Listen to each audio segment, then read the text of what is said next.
itu mui program ni mau program nga program ni zang ni da thai itu mui lai chi ning chi we had man our ning lom chai da ning ti Church of Christ with Pastor our Felix atum na stage trong hi kapam mi pai da hold lai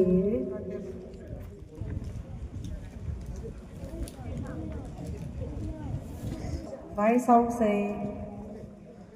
actually seminar career guidance ini ningti leida play ava ba kernausan katam nawno kata thum tok na da kutom mi laga hirazan mi kata itu thum tok ni ding shnai ga ari thum ni program ni how pok pai mai vai ida hiwing ran ni patami ga iship session ni first session kada second session da kani dai play achava first session ni 11 to 12:30 the program ni isangai da thai mai ka ithum mui khung kha ba la tam dam sak pai bang yau bi re chai da than me hi in ang ning lai ni pathai bing lai wa bing yu nau ja ro ye chai ni thum mui how pok say ha hi achava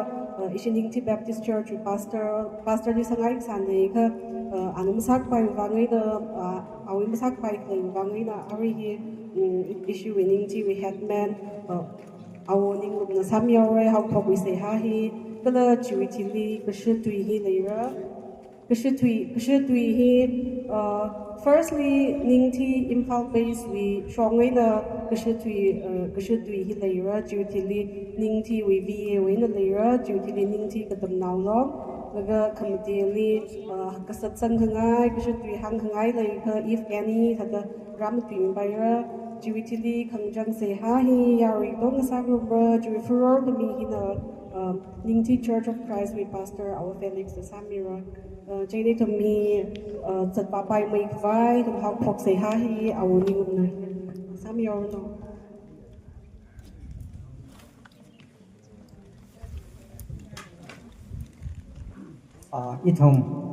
itong we seminary ha phok vai ready sia sa ka sa ka ri bra pro na na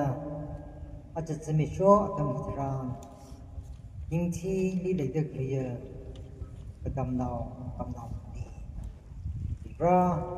ing par li le de clear ing thi naw bra bi ka tha seminar bi ka vai atam ji wajut bit na sak la ra forum hi sak vai de ari practice share hai re pro na na somilo pro hitikta phing bi de khale jila bibra nawe na khani de cham phi ram nawi maka ka sung khang zan ka ba chung ka ple ba pro na na ram naw bi la hi ka tha ka sat mi de ka ra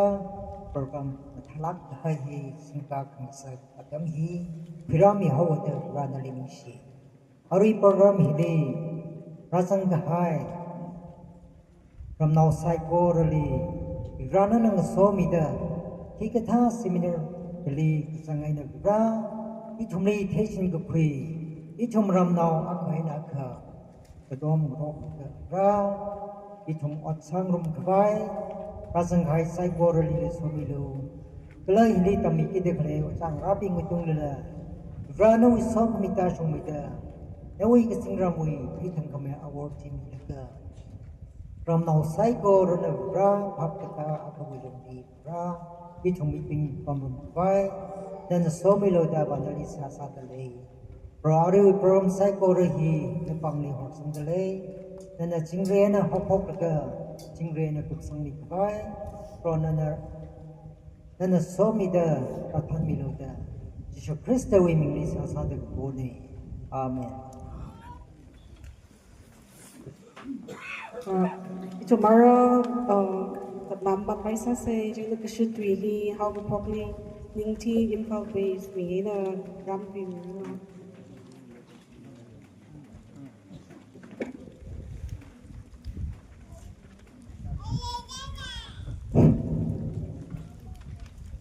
Merry Christmas.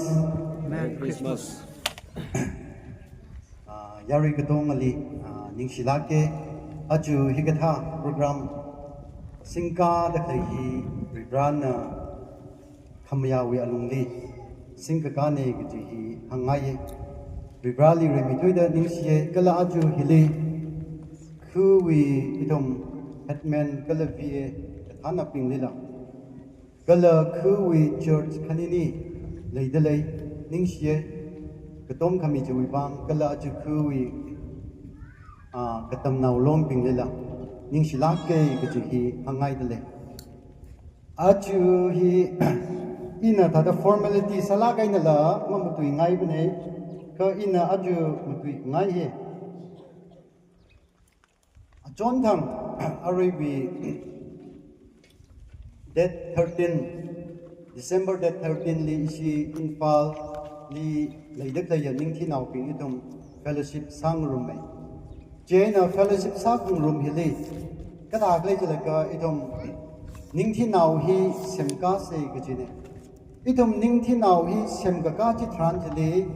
itum ning thi naw mang wi bang maning mani itum tang pul wi la zang ga hai ni itum naga wi bang la zang ga hai ni manipur wi bang la zang ga hai ni Jena hili itum na achon tang itum na program singa ka jele unity hi kada agle jela ka blessing hi unity hili laye ga jiwi topic jeli itum na rin la ka chithada sa ga haya aribi program ma ga chi chithada itum singkai jena aju hili itum infal wi ningthi infal base hena itum organize sa la ka khuram hili leidak layo kala itum kamjong waina la now kai ka around 16 17 hi ingzang da lai kedong ali ningsie aju hi katha atam hili Christmas aina New Year hi wi marak hili arui bi now pingla katam now pingla leing rock sau kita atam hili tam na saruki hita da khui ka hai ni ga ji hi hangai aju hi thada open space la sau kita khamtui hi thada iwi bangla thada arabi church kathali or aga kathali khamtui li lang maida thada ketiau now thada arabi nervous hangraga gazathila kha leida lei kha yari katongana khang milaga idom nami lo gji hi yari katongadi request sangai le hili ina aka hang khangai hi aju unity hili aju khiwi bang unity hi darga sakle gji hi dum aning eng se unity gji hi uniform miti gji maning mane jang katong chi ngarai cha gji hi unity maning mane ka unity gji hi ba apam ngatai da zakmai ngatai da idumui ninga phaning ngatai da idumui ningthi hili lai dum na hang se aju thada church khani leidalai ningthi willi sang la ngatai de thum leidalai kala thada shimkhur la ngatai de leidalai even family we alung lila idum hi thada sibling aga sa lala idum hi thada ka dagle ga ning ka phani hi ngatai ngoroke naw ngarai na thada ava we ning khang ngatai la leidalai pray ka harwa lung lila ning khang tai hi lei dele pray ka ri la ta da simkhur aka waina ra la ka pray ka ka samaning mane ngatai da lei sala la idom na unity hi khalai che tran jeli bible psalm hili ka kapi hili ka thak le jeli ka david na hang da hi psalm hili hang da hi unity khalai hili blessing hi la lei ga ji hi hang da le je na hili aju idom na ta kha unity khalaya me jili or unity khalaya society jili or community jili blessing hi leika malai li thlai ga ji hi tom phaning eng se jam aju og thuili blessing hak mai thui ga je community hi khi thlai je ka Jews Israel now pin ne aju og thuili sang mai thui ga je jam ka them thang ka mai sok mai thui ga je yur jat hi Jews now ne Nobel Peace Prize or Nobel Prize Nobel Prize sampang sam ka phangli chung mai thoi ka chi hi Jews now ni chi wa Bribrana ka chi thai pa hi khiwi bangle jel ka Jews now ping hi Bribrana somi ta da somi papa ka chi maning mane atum Israel now sao ke da ka atum mili connection jang atum mili sense of belongingness sense of unity hi laye aju Israel nation Israel state hi atum na shemka da le chena hi li na phaning ek se atum generation hi og thi country ngatai da leimurok ka haine ngatai da atum hi pamurok ka haine generation hi ramjili apamjili rarga ka haine ka atum hi ka agle ka aju tada Jisu Krista wi atam boina la atum hi tada ka teu now Israel mang mapam lui mane kadai ramli leidalai ka aju atum wi thot hili atum na Israel Arabi nation hi aju shemdale China ka thai ba Jews now pingli Bribrana somi ka hi ka chi waina raglai ka hi ina chondang chi phaning la ka o hi unity aga ka sa wi bang dalai ra ka la phaning e atum hi connection hi ba ka pai maning ne ram ngatai da country ngatai da lai salala Jews now ne chia ka atum phaning roke atum laising roke ngachon roke chui bang any business la pai akhali la pai atum hi success hi sai ga chi hi thada hangai hili aju ina tam hi ka teu now pi haura ka che itum aribi infal base mi songai na sau ke da itum infali leidik lai ka to man la hi sei hai na masoda lan nei na la masoda aju program hi wi bang bapung phamai ka bai bang atum na John mi ra da klai ne atum ping wi bang na tra kaning sie ge chi hi hangai ye aju jimik so hi ka changkat kai khan na phaning da le re seminary hi ka tha da sa rak le ge chi hi mai itum ramnawa ka sa da itum mai alungli itum kya ka them tang ka mai kai ka lai salala atum ping wi atam ga sak atam ma ka cha rar chi wi bang itum na contact sa salala apam hili aju itum mi ga gazip hili mangurum rar pure ka aju itum na sa da lai hi just a starting point jang ki how hok ne ki wai na ina sit sang e ningthi now bing tada exam le la pae tada ka them thang kamai la pae or itum any ningthi now mang maning salale itum tangkhul wa lung le la katai ping tada resource person ping la itum hol la ka itum sukra da kai now ra ping yut ping wi bang itum haksang ka bai reisang ka bai itum sang room se ka chi hi hangai hili aju itum na ningthi semka se ka chi hili atang chang la ina hangai re ka chi itum ningthi hi itum tangkul we alungli leidalai kala tangkul hi itum naga we alungli leidalai kala naga hi leitum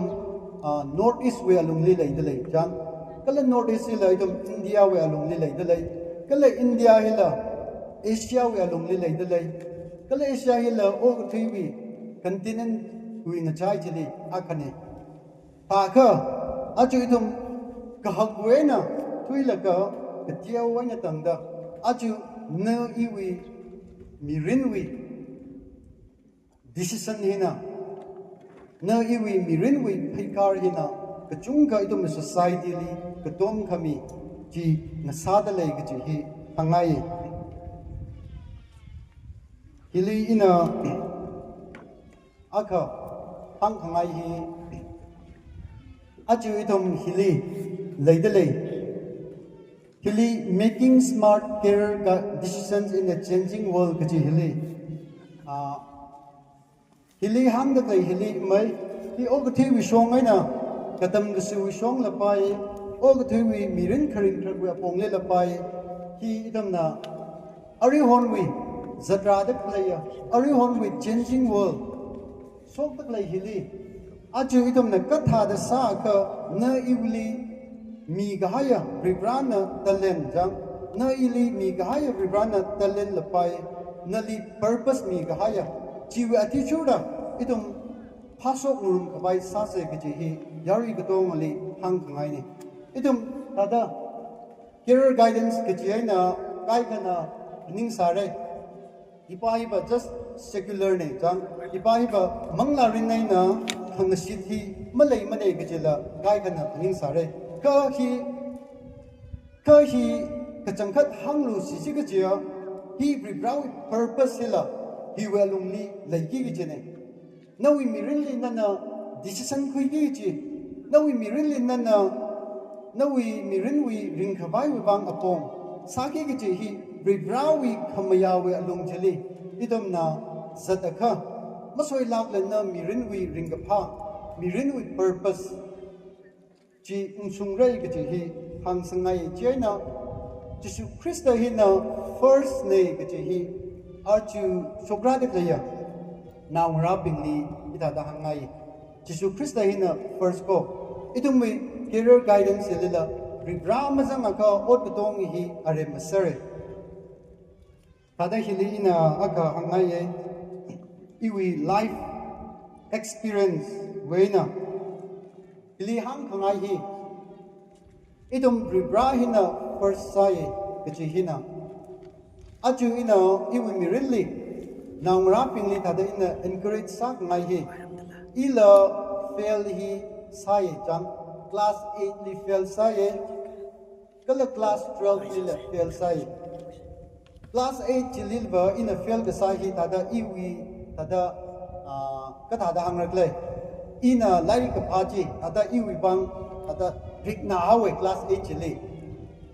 jaina ji I continue sai kala continue ka sa chi tranjili tada ngaveng ka sangji thei papam me kala class 12 li ina fail ka sa chi ki bang le ka iwi environment jam iwi ng so naw pingji ina makacha ada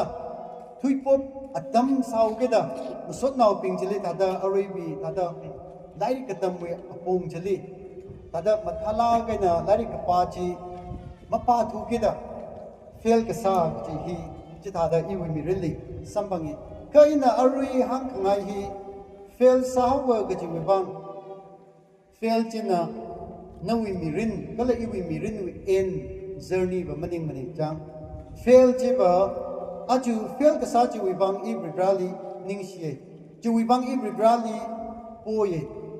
I mathem salala arui bi tada class 8 we na ina hangre class 8 we na I tada hangji da bible verse now akamang salala hangji da paye jena aju sokra da kai namra pili hang ngai hi bible hi notum na lai ka pa chili tada verse now akamang salala pa kui khwai salo lai mapa rang laka or pa ko khai witili every day jang bible hi palo seha salo taka nawi mirinli masoi lavla rebrand nawi bam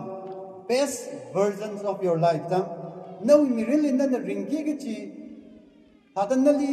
purpose we alungli jihora kaili nana rebrali nasomia ka rebrana nali purpose you alungjili nali than mi rai gichene jaina hili aju you mirinli ina adahan ngai mai nasna muhul ka ba kachunga itum hi tada itum mi hope jang itum mi dream ilai oh doctor sangaye or engineer sangaye or IS sangaye ge hi ning hi lai papam me jang now laka ka aju ina haning laka ribrali ina chusak hai with liba aju I purpose hi samang haire ge hi yari ka tongli ina hangai I purpose I samang haire ka ari baba purpose samang ga yili kinatang ga hai maning ne ka ari ba ina saki ji baba I growth sa ngai jang haksang ngai matai sang ngai hi pa hi I journey purpose ba sam ba ngai re ka purpose si mapung pha mai khawai bang hen mai da matai mai da haksang re ka sang ji samang khawai bang ka ji hi ina thada I mi really ari wi sogra da kaya now wrapping ni da hangai ribrali na miya ka any field any area jili nali ริงพากสับวินิ่งกับพนิงริงพากสับวินั่นโอดกษาจลีริงกับพาวินิ่งกับพนิงนิ่งกับจางจังจิมรีกับไฮกระตัวมา blessing จินาลีสังมิลากรกับจิฮีหังไงอาจูฮิลีอีดมนะอันนี้ไม่ใช่อีดมมี environment กับจิฮีhe matter ใช่จังน่าอินะริงเด็กเลยอะน่าอินะริงเด็กเลยอะอีดมมีนิ่งที่ฮิลีอีดมนะ example ละก็สัตว์สาวเซ่นิ่งที่ฮิลี environment ฮีก็ทาลิกเลย environment ฮีมาทากะมาทาลิกเลยอีดมกระทำกสุยอปงลีอีดมกระต้มงรกตะเลยกะ or มันกระต้มงรกตะเลยเลยก็จะฮีกระจุงกะอีดม environment ฮิลีเลยฮีวิ environment ฮิลีอีดมavava hila zangai re khurnau pingla zangai re kala nausnau pingla zangai re ocha pingla zangai re ili leidak leiga dong hi idum hi environment good environment ka sachi tranjali idum khamatha ka ji hi sok sapre environment hi mamatha luya ka khamatha ka ji hi masok pai bani ina tada class 12 li iu environment ji mamatha thu kida ada you me really failure hila in a sampangi ko environment hi matha hai ka masoi lag la idum mirin hili success ka sa ka ji hi pai mai khar ki ka ji hi lei de lei ka ji hi hangai hili idum na environment ka ji na hili nawi world view jam bigumoi to mi nawi ninga paning nawi ninga paning nawi surrounding ina nawi world view hi sadak laine na hi kya ka advance salik le kya ka nawi ninga paning hi chui ka or aribi narrow minded saga or nawi ninga paning hi thada broad minded saga ka ji hi nawi environment in la ka chunga influence ni to mi really sa pa mai Chui bang itum environment ke hi kalai khamatha environment ke hi darka sai hili na kang phuke mai itum surrounding hili kam surrounding hili khongnai hili tum le aribi ringkhang room hili marakali tum change masar mane mikomo hi itum environment hili jam tata khongnai si khongnai pa mai kha hili hang ngai hi achu itum mui environment hi nanas chung mai thui da spain ga sa ji nawi environment na khane nana chung mai thui da spain ga sa hi nawi environment na khane ji khi nga sa le dam nana chung mai thui da na spain ga sa hi archu national ping chung mai thui da spain ga sa hi phone ga sing ping ba hi in a sing da le hi iwi la iwi environment na ka sa ga ne hi iwi world view ga sa ga ne hi li in a chi ma mai content jang khima mai video or khima mai social media chili na ina sichin dak lai sadik lai to ma chi na we environment ka ko ka chi hi hangai hilin na mobile sikichin hilin na mathala kai na masichin sa ka na we environment chi garap sa kai ni na we environment chi na we mobile we data chi na thai re a chui dum we thot hiliba ai we generation ni jang dam ka to ma thai sare AI we generation ne China hili ka thak le chil ka achu itum we nana sichin dak lai nana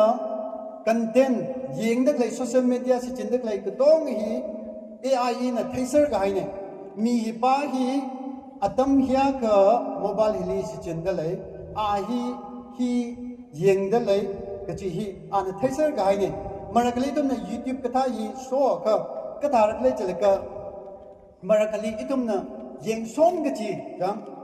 yang son ke chi topic yang son ke chi aribi content chi ka tha chi itum li ji thai atum na chi na na khamatha chi yang da le ka khamatha chi na yang da le ka chi no we self improvement we bang jam no we haksang ka bai bang na chi yang sa ka na li chung mai da chi ji thai re ka na ma khaning ma ka pha ma khaya Katai jikata ji yang saka nali chungmai da jikata ji jina nali arewe nawi mindset jang nawi ninga paning ji जिन कंट्रोल साउगी इसने जेन मतला गना एनवायरनमेंट के हिली इदम we phone के सिंग हिला इदम मतला गना सिंग ही सांग रूम से के ही हंगाए हिली अजु काय गना फोन के सिंग रंग नाउ पिंग काय का मक सिंग ले रे कस फोन के सिंग पिंग काय गना हे रे जंग Chat GPT के जी ही काय का apa aga se khangka melo hi ka thai ping hi si ka chin ping I Chat GPT si chin nei ka che ping che kya ka si chin nikle aga si yeng ke ram ni le machung ka si chin de le ka machung rang nge jang aju hili ka da gle se ka hi AI wi RAB app sa ka ne pha ye si chin lo mathala ka ne si chin lo ka hili lai dak lai ka tong hi tum lila control la sa pa ye ka itum सिकचिन ही दम चादा थला के ने सिकचिन ही दरगा साये थला के ने थम हिली का थागले लकन न एनी टाइप जंग न एनी अरे क्वेश्चन खन हांची हिली चिथै मिरे न निंग जंग को तोंग ची हिली चिथै मिरे जेन हिली का थागले लक अजुब AI वी अतम साउ के दा जोन दम अरे बी मियाका काउंसिलर का अरे बी आना गहंग ही नाउ दबा अरी मतला के ना अरी भी नाउ पिंग ही मतला के ना अरी Gen Z इली ले लपाइदा Gen Z with generation जंग Gen Alpha 2013 वी थिली हरा का न तुम ही Gen Alpha जली ले दे ले का अजु जिवी अजिंगली 2013 जिवी ममांग जली हरा सा का जी Gen Z जली जंग दक ले chung khamai na Gen Z we alung jili zang da lai rai ge hi aning da lai jena hili ka da gle jila ka aji we thot hili ba na tum na content yeng dak lai hi akama now the job interview ka sa ji translate na tum li no we data ji atum na thayau ge jine no we arabi email id ji atum na ka to nga lai sir ka ne office ping na masoi lak da now the we generation li ba job interview ka sa chi translate na wi data na hi kya ka discipline lai play na hi company wi bang phara ka ma phara klai ka je hi na wi data ji aribi computer jili store sai la ka lai sky ne jen a ju tum wi ring dak lai hi now ping hi na tum na chi chin dak lai content ka to nga chila hada thang mai la kai na discipline lai la kai na chi chin lo ka je hi ki da da tam khami hi ki da da lai da lai Hili itum na aka ina hang kangai hi aju itum mi sit kesang jang itum mi believe hila better sai sit kesang hi na malaya ka success ka sa hi mikumo mirili masarar mani sit kesang jiwi atishura itum na ot hi sa sappe jena hili sit kesang kaji hili Idum we belief system kaji hili idum na aning in se aju o ka thui hili jang how mai thui kaji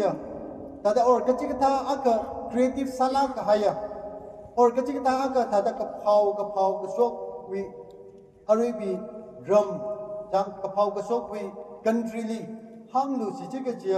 USA hina ta dale jang America USA hina ta dale hi kiwi bangle jalaga o ka thuili ribrana atomli brain hi jang natai da mi ka hai ba maning mane jang ribrana atomli America now pingli natai da brain hi mi laga atomli thang mira no ka jiba maning mane ko apam chili environment la matha hau apam chili atommi belief system jang atom hi thada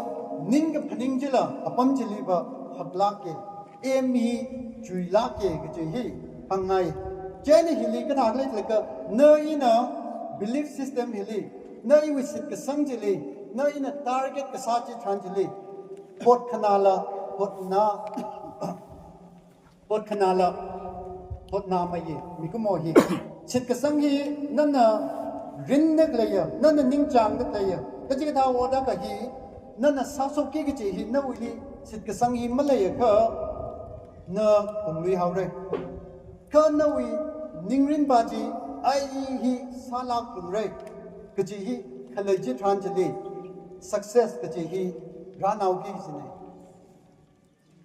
ฮิลีกเทมอากันละหังเองเซกมากจีกาจังอาลีบาบาวีfounder ปาจินะกะหังฮีอาจูฮีโจดเรย์ดะหังเองจังอิตุมนะพอดขนาฮิลีอาจูฮีโจดเรย์อาคมาฮีโจดไม่เรย์ดะหังเขาขนาวทั้งจิลีขยุย success ก็โหยราเรย์ดะหังเจนะมีกระจุงกันนะกระดากเล็ดเลยก็มีกระจุงกันนะอาคมาฮีกุมลุยฮาวดะหังคิวบังเล็ดเลยก็อาคมาจิลีมีกระจุงกันนะกระโจจีมักขังเคอร์เขาฮิลีอินหังขมายฮีเนออินะ determination เลยละก็จังเนออินะอีโหทีซับลงระอีฮีสังไงก็จะฮีอิตมนะบริบราลิละก็โพจิทรานจิลีเสียหากษาจิทรานจิลีบริบราวิกหังขังนาจิทรานจิลี success ก็จะฮีอิตมมีริลลีราปายก็จะเนี่ยเจนะอิตมอาจูฮิละหดนาปลงไรอาคมาละหดนาปลงไรเขาขนาวทั้งจีอิตมอัฐยขมาไทยจีเงยนะสัมพังลักเรือก็จะฮีหังไงฮิลีอาจูอินะอีวีรำนาวนิ่งที่นาวปิงฮิลีหังขังไงอาจูอิตุมวีโทษฮิลีชกราดิกเลยโทษฮิลีอิตุมขมาท่าตุยไอ้นะอวัววาปิงนั่นละอิตุมขมาท่าตุยไอ้นะหังขังรอคีดาร์กาไซก็เจอฮิลิตุมนามรักลีอัสนิ่งที่ฮิวะจังอปามีมาทาลาเกจังอมุยฮีอมุยกีพุ่มบะพรายดันทรังกีพุ่มบะริมพรายนืบะพรามเอเดียก็ฮัสวนุมเมอาจูเวนทุยเดก็กระทาก็อดานะฮัสวนุมเมจังก็เจอจิกระทาจีนอิตุมนะอิตุมวยนิ่งที่นาวปิงหิมะพับมะทามันเองก็จิตรันจิลีโซกราดเลยนาวมราปิงดุยกุยงตกจิลีละนิ่งกับพนิ่งจิลีละจิวีนิ่งบาจันเลยกายดินายหิมะกับเทมเลยจังนายหิมะพามันเองโออาหิมะพามันเองอาศิหิมะพามันเองเด้ออิดมฮังโรก็อิดมก็จิลีละขมาทาจิอิดมมะคุยโซกราเบรเจน่าอินะฮะเด้ออาจารย์อิดมอินฟาลเฟลโลชิพจิลีละอินะฮังกะฮังนี่อาจูเวนทุยดาอิดมนิ่งที่นาวปิงฮีอิดมมาคายนาคายอิดมกระโดมรอกเรยังอิดมมาคายนาคายอิดมอะไรดีเลยสิงรอกเรก็เลยอิดมมาคายนาคาหักสังรุมเรก็จะฮีหังมาสักไงเนี่ยหังฮิลีจิวิบังอิดม negative ยังตุยฮิละอิดมมาหังขวายบังอิดมซาเซก็จะฮีหังไงพิกท้าเซมินาร์ก็สายนะAju ababu or abubu or naungraping na or kachikda karnawa kana mama thamane kachiji hangsa ka thami khwaila samilo kachi yangai marakali dom nan mai mikuma ka hi awi maka kusum area hi leila pa ye jang ka mapasung mane da a mi ji pa ji la awi character ka to ngaji awi quality ka to ngaji siman khwai ba masang sangai bane mai a area chili ahi ning mathar mane area chili ahi ma pha mane o chipa chili ma pha mane de dum hang pai ka mi chipa ji kadong aw mi ri ahi ma ka pha mi ne ge chi hi hang ga bai le dar ka ma sam ne ge chi hi hang ngai idum kharchan sai ka mi ko mo hi idum kharchan sai ka idum bhap ta khum hi le ye bhap ta khum ji tran chili idum unity jang kho ka yang ga sa hi le ye impossible ke hi malai mane brawli or ke tong hi possible ne jena aju ningthi now idum simkalu se ke hi hangai idum na ningthi na hak sang rei ke sang che tran chale idum tangkhul wi bang le idum contribute ke sane naga wi bang le idum contribute ke sane di manipur wi bang le jang ga hai ne kalo ke thui bang le jang ga hai ne ke hi hangai Hili ina hang kangai hi aju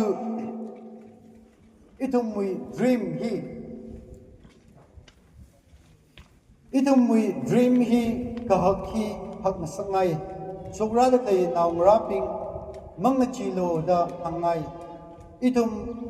support sarai ji hangai aju sokrate player namra pingli itum na support sak ngai hi aju infal wi ningthi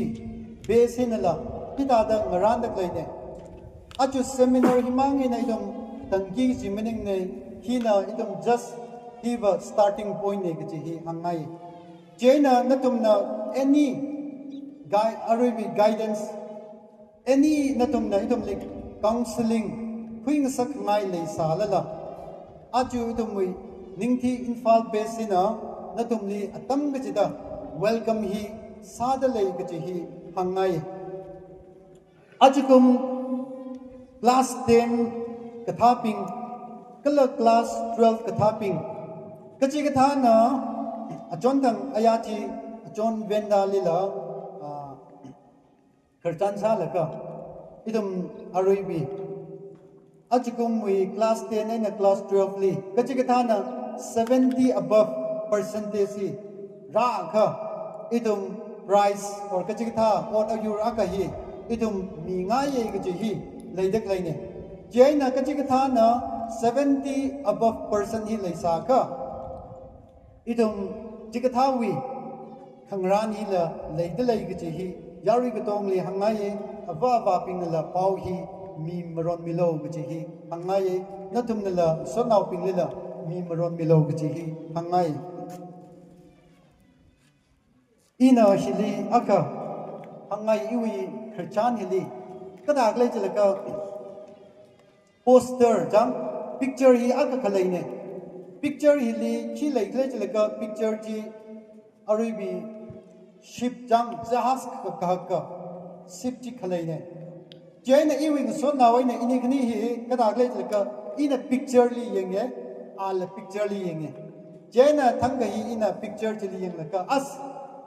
cruise kathali tum ba chung so khau ke da ina picture ji jahaz wi ka ji yang la as thanga mathanga ba ila jahaz chili yaw thui ngai gi hi ina ali gahang ni kharchan ga sa chili as jahaz chili tila thada jahaz ka cruise katha chili thanga mathanga ila thada yaw thui ngai gi hi ina ai win so naw le hangi jeni win so naw pa ina ki hang le chile ka an hang ka hang hi Iva jahaz chiwi akaba owner pa chi sangai da hangi dang ine khani chi same mai na khayeng ne picture ji ko ning ke phaning ji ka thara dang picture ji ba same ne ko an kang hi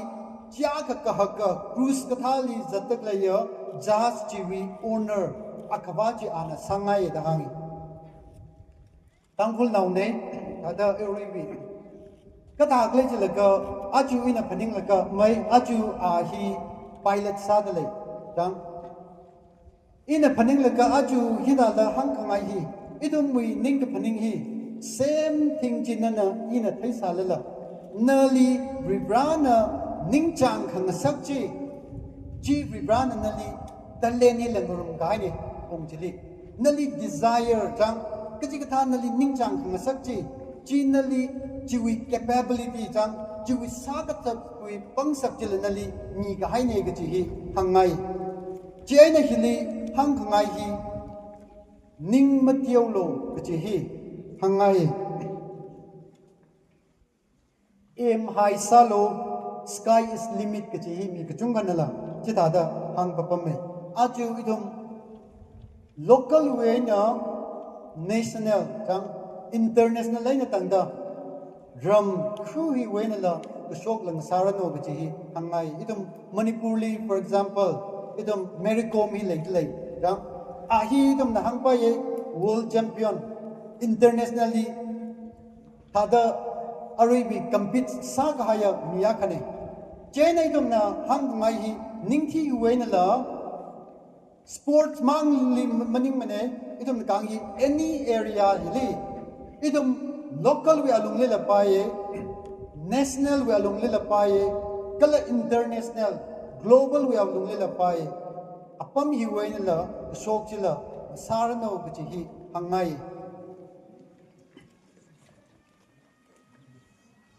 hili aju mi ga chungana อีน่ากระจุยมังกะหังจุยบางจังกระจุยมังกะหังจุยบางอาริบีกระเจียวปิงฮีอาริบีมะพากากระเจละพนิงสาเรจีมันิงลากมันิอีดุมนะนิงกะจังฮีหักไม่ถ้วยกระเจียจุยไม่ถ้วยกระเจียจีลิละมันิงโลกระเจเนก็ละ every area จังอปงกระจีบุจิลีถ้าเดนัตุมนั่นละนันดิ้งโลกระจีฮีอีดุมนะอาริบีนิงกะจังนี่ any area จิลี specialize ซาละก็จีเวนั่นละมัทลาไกนะอาริบีมีริงขวายอปงกะซาฮีจิลีซามิสักไงอาจูฮิลีอินะถ้าเดspecialize itum na government job mang maning la aju we thought deliver itum entrepreneur jang startup hina mungda klai ne ok tu hi itum government job hi itum we tangkhol we society itum we naga we society deliver itum jung khamai hina itum government job hina aning dele ka katai pam deliver hi maning thure jang startup kachikta na company aka show jang nana sasa baka na we dream ji nana ninga chang ji sasa baka nana international we thak jilila na we company or nana any business ji nana saka paila lai papam me achu we thought deliver world itum na ring that lay og tu hi ba globalize saka haine jang connection connectivity hi tada lai lak ka haine anything is possible jang itum we thought deliver Jaina hi sagapai atam chi itumwi atam hili lailak ta lai chi hi hangai jela hili na aju amai joyful hili tada ningshi ga je hui hi ana ka hi mathala ga na kai da kai ning thi hili masoi lag la a hili train ga chung ga sare mi akana oti sai ga ji bang mi ka tai ping la sa la ina kui chi kai sa la masok lak mare chili skill i ka chunga leidak laine jeni tum na khang khangai hi na chang ma chat pai mane ot hi ka tiau ka chi hi ma lei mane itum mui hi song li ba itum mi mindset hi as ka tiau ot ne masangai ne ka chi hi itum hi lei za la ki chang kha shep chi wi apam li ka tiau ma lei mane billionaire millionaire jinala ka chi ka tha waiter chilila chang cha khayawa waiter jilila respect sai apam chi songli jena oti ketiau kchi hi malai lak bane kchi hi hangai nana nalimi gai brana skill jili na mathala kaina salo kchi hi hangai hili ina thada akang ngau ke mai sama you war sang hi tailoring ne kang Lairu ki ahi tada aribi katam hi tada thak hai ne mak katam luis ne ka ahi tailoring master ka sane tailoring master hi ahi kot la kope khungrau lo kope phon lo kope I na kahang ngai pa ba na lairik tam la pai matam la pai chang na na area ka zang chili na mathala kai na sang sangai aju tangul ngalai hili tada aribi tailoring master hi malai mane bak malai mane khani ga thomang ne oprulila junga mai jili khop te lai gadong na ji mai tai naw mang me mai tai naw mang na copy khop te lai ne for example idum irang salaka aga sa ka aju tangkhul malai li kop khop khawai la malai samre mi hi ma phala la masam phangre jiwi atam deliver price la hin ka pai jang Jenny hili ina thada hang khangai hi katong mali nana kachikta feel any feel nana ka saji itum lui khaba la pai farm ka sa la pai mathala ge ni tum plan le la ka sa se mi akana aribi ukri chui da nala thada chui arama chile hai ka sang phaisa ji mong shok jang arama mi akana farm sa da nana la sa kala arama na winning uklung li chile ba farm ji ka sa ji wi interest ma lai thu ki da na na tha hau ka ji hi jen mi na sa ye ka ji la ka sa pa hi ma sang sangai ma ne aju peer pressure hi chokra de le ka tam ka su e pong le la pai hi ma lai pai ma ne kan na li mi ka ya talent ji li sport li la pai na na ji ma thala ka na นาลีมีกายวิบรานันเตเลนจิลีนาจัดโลกจิฮีหังไงอาจูนิงที่นาวอิดมลีวิบรานาขมงฮีสมีไฮระโกกจิฮีหังไงอาจูกุงฮาลละชีลละจิงโซวี overall championฮีนิงที่ลีมีลุชิตกจิเน second time รังซาดาอิดมจิงโซวีสปอร์ตฮีลีคามินีฮีนักจิตไทยป้าวะ capability จังซาสะปังสะไป quality ฮีเลยเดเลยกจิฮีวิบรานักจิตไทยเนี่ยวิบรานักจิงเราราเลกะทางกี้จิมันยังเลยก็ฮีนักจิตไทยก็ไอ้เนี่ยสปอร์ตมังมันยังละอิดมอปงกจิบลีกตัมบุษอปงเลละไปอิดม business กับปงเลละไปคริงครากปงเลละไปอิดม first ฮี champion ฮีอิดมคุยไปกจิฮีนั่นตุมลีหังไงเดเลยอาจูอิตุมนาฮีเซมินาร์กษาฮิลีอินะพนิงเอสิทสังเอฮีอิตุมนาตาดสังไงละก็ตาดสับปากจิเลมันนิมเนก็วิบรานาอุงซังดักเลยอาจูฮิลีร่างรุมดักเลยฮิวันใจฮิลีมาสวยลักละก็จิกท่าอาคณะ after 5 years after 10 years after 20 years we along li kai kana UPSC exam la ka sok jila sok pai MPSC exam jila sok pai kai kana business jang startup jila sok pai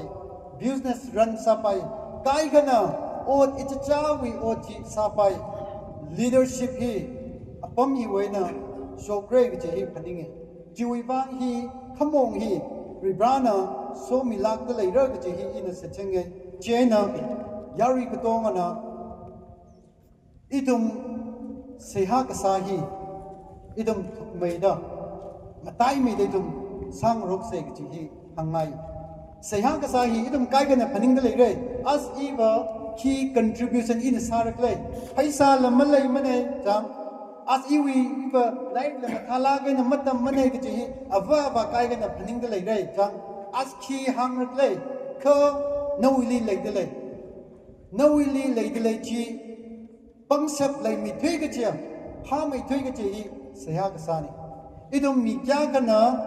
ningji wi bang seha sai rak lai jam nawi family wi bang maning mane nawi shimku wi bang maning ne ko ina hang ngai aju idum ningthi wi bang seya ka sai la idum sapok se ningthi wi bang mang maning mane idum tangkhul wi bang idum seya sare dang naga wi bang idum seya sare idum manipur wi bang le seya sare o aribi india wi bang idum seya sa pai o kuthui wi bang idum ribrawi mingteng mate ka bai bang idum seya sa pai idum seya ka sa hi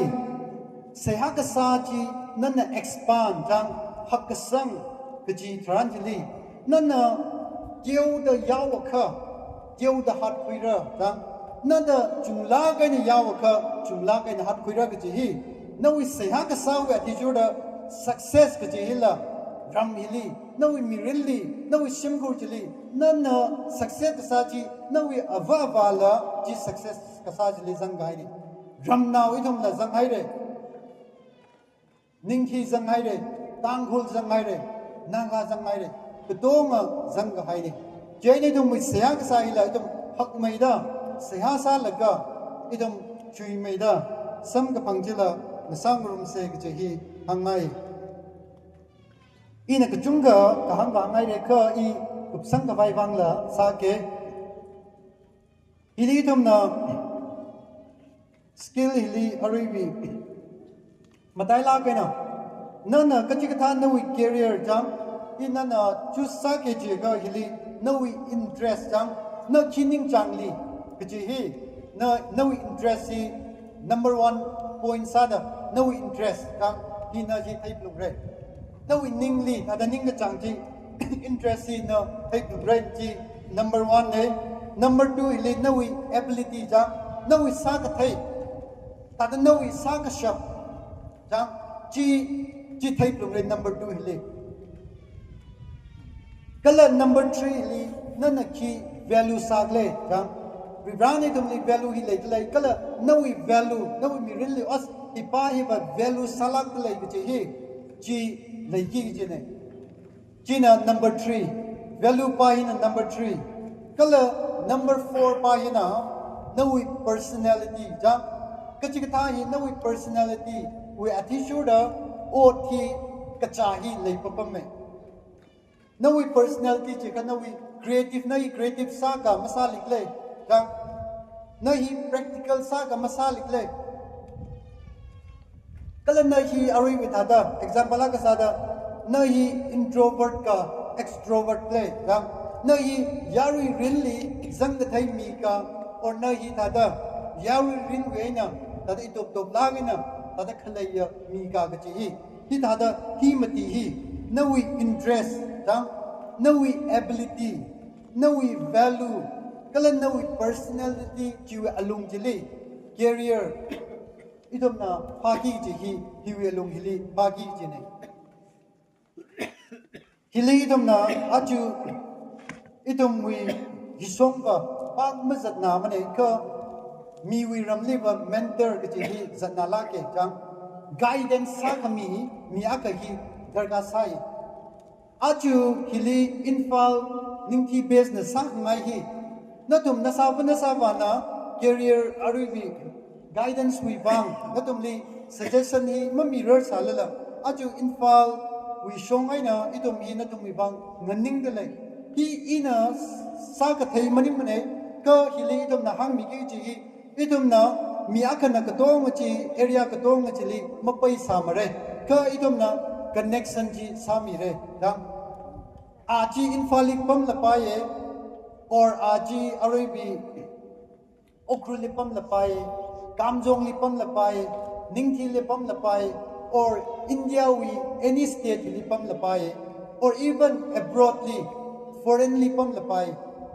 nana ninga chang jiwa chi sura idom na connection hi natum wi bang hi tada sami ro ga hi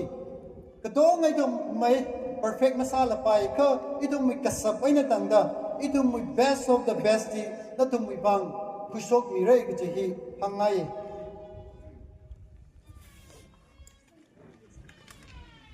Jena hili ina agree aka hangaye aribi idom na not sit yaw ka haya aribi hili ungzang de le not sit yaw ka hai ping chili aju nana ungzang hili ada na we dream jam na we ningcham na we amg kapisang melo aming nana kapingai ka kapilo aming magapi salala mayaye aramai tum collect chi sare cha khamang jili arama iwitili dam khalai la ka cha mang aure jaina chi no we dream no we aim no we nana ning cha no we really sa ngai chi kapilo ka chi written ja nana ka kapi no we ning cha hi no we apa ngai na directly kapi ka sangwi pang sapi la ye da hang nana kapi ka sok chi tranjali o chi tada no hi tada sa ngai kachi hi no ili tada sak ngai winning paning hi lai kachi hi hangi jena hili ina hang ngai hi aju itum hi kata gle jelaka itum wi subconscious mind jang itum hi subconscious mind hili nana kapi na wi conscious pa jana nana kapi ka sang jili na wi subconscious mind jili ji sang au ge ne subconscious mind hi kachi ki glai chilaga nawi habit nana sa son ga chi o chi nawi subconscious mind ji wa ti sura nana sa ga hai ni ta kan nana nawi ning ga phaning nana mathing laga nawi conscious lai laga nana ka pi sho ka hai chi li nawi subconscious mind jin la ji adapt sao ge ne hi tada aribi psychology shongai na hang lo chi ji ga ji hi ne jang jaina hili ina hang ngai hi ari na tum thada paila kai na makhui milo ajuna na kapi sangkai mai now the ari we know we dream no we ning chang ji chen sa pai ka hi kapi lo kachi hi hangai armai tum kalek sare kachi hi hangai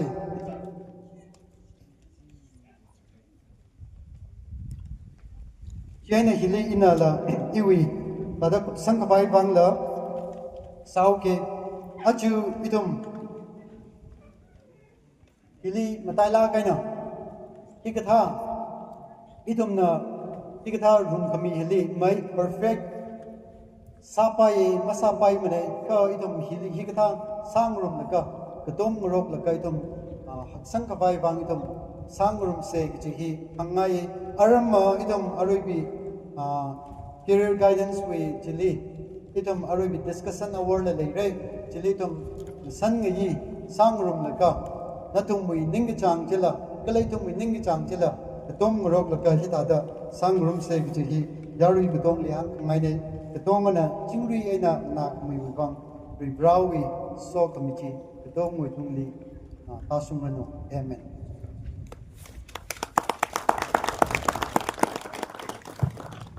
ning shinai awo raven mi dik tum ni mai sai nung jimi khai chu va ngare tum next li ning ti we bi sho gai da pami ka ma tam tan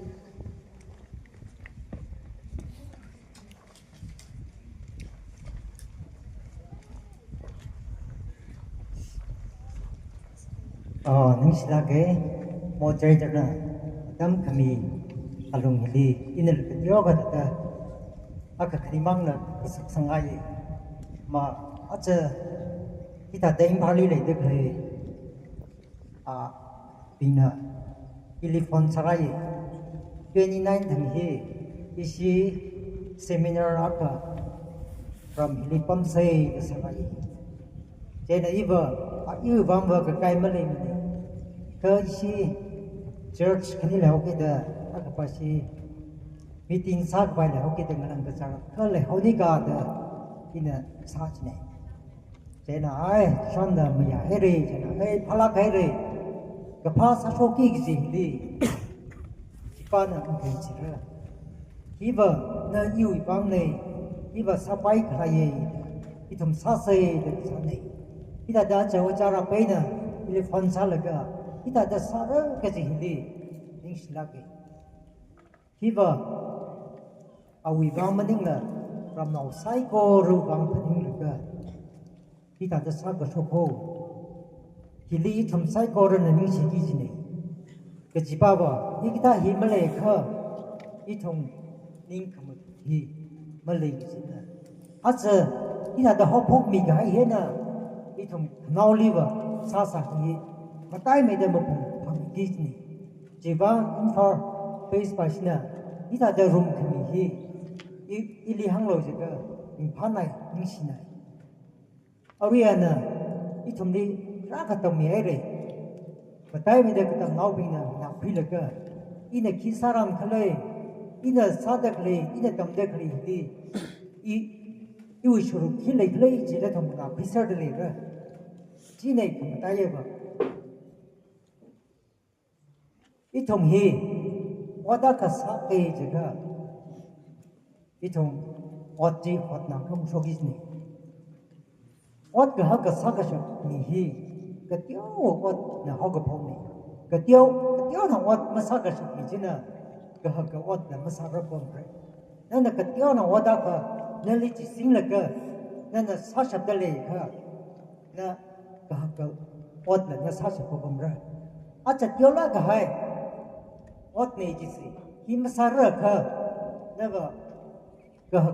ớt sát cái gì đi na sát ngay là nó sát ra mà sát là nó sát thêm ra cả cho nên là tiêu lá cả hai ra mình hili chỉ sẽ ác cả cái sai hili nên là vì ớt sát được lại chỉ nên là thằng lá cái sát sập đây liền cơ 내가 아까 왔네 사실 보면 그래 내가 소사이티 기티어나 와디리 내가 사텔라가네 사셔클레 나 소사이티가 그래 나 타마가네 나 사셔 브럭스 와히 야 지범 라인 생각네 제나 그다음 나우빙 나좀 가파지 담 그이지네 자것이 미비나나리 자것이 야가 그미사나 나 지무 쿠이로 ava wala pai khanau ping la pai tam ji thei de kali chili na khamo sung tui mang ji na khuilu na le katam na khane de khanau ping pham ta la tung ga hang la ni sa ra kha khama tha ji na khui ji ni tam khui ji ni awi tui khama tha ji na tam khui ji ni jim ding la aru on yu ya ba ne de nên li hang ngay ngay hang được gì mất khả năng hàng chi nó mất quy sang rồi chỉ quy sang hai cả nó vì cái tầm cái xử lý là nó sẽ cái chung khởi rồi cho nên cái phá sát thằng ai mi tầm quy thằng ai mi chưa khăm mà thà chỉ tầm quy gì này khăm mà thà mà tầm quy là cho cái gì tầm quy ai cả và thì hậu rồi mất tầm can là và tao cái gì này cho nên nó trong như thoát bình ở đây hoàn vợ nó trong là thấy mình khác được người này ở đây khi ta làm đi khi ta được khuyên cá được người này nó trong là mà tay mình đã tầm khuyên được cơ ninh sang mình đã tầm khuyên được cơ ít trong là khi sa ran ít trong cái tầm nó không sa ran khi ít trong là sử dụng khuyên rằng chỉ lấy cái gì thà lá cái này khuyên được cơ nào đấy trong là sa cái ta sa ra cái gì vậy và chuyện khuyên được cơ sa cái sa cái gì chỉ mình là ở đây khởi nào pin nè tao mình được cái gì đi ai ao ý chỉ là khi sa bay ra khi cần tăng khả năng mà lên rồi để đâu mình đi không mà chuyện này hay cơ nó tầm nó là tiếc còn vào sống rồi cho nó sẽ khởi nào pin nè tao mình được cái gì đi nó xin khuyên được cơ không mà thà chỉ cần khuyên được cái là cái tầm nó cái sa đó ít chung hi itu mui number one thigi chi rakho rally se ha ka sa maning la rally ka the maning la nanda tam khui chukhui la are mang sao re jena khamta ya ba rally ka the hi ne rally ma the shin khui la na wa tham ya khatam khui la na society li la ma sangram re society na ma se ching re jena khamta ya ba rally ka the hi ne aba wa wi ka hang khangana khởi nào bình với hàng na khi khăm ta ye ko nên là cầm là vào với hàng là mang na khởi nào bình với là mang na là vì ra bác lấy chỉ là mất hết là nên là cầm ra lấy cả nó kia cả cầm quy là nó society li mà sang ram rồi nó với cái sự cái tâm trí ở đây mang sao rồi cho nên rally thì chính cái quy cái gì khăm ta ye này rally mà lại đáp đâu Oda kaga akasara chilila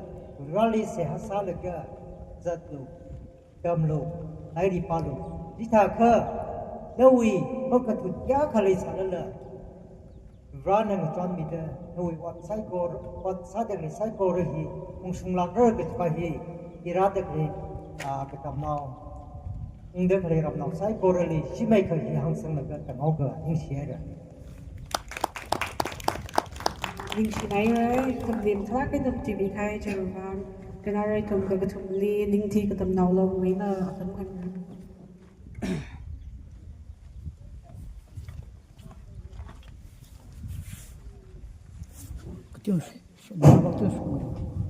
yang tahu ni yaru ni cuat beda yang, cuat yaru nak sih dengan ingkas jo, kamu cuat beda.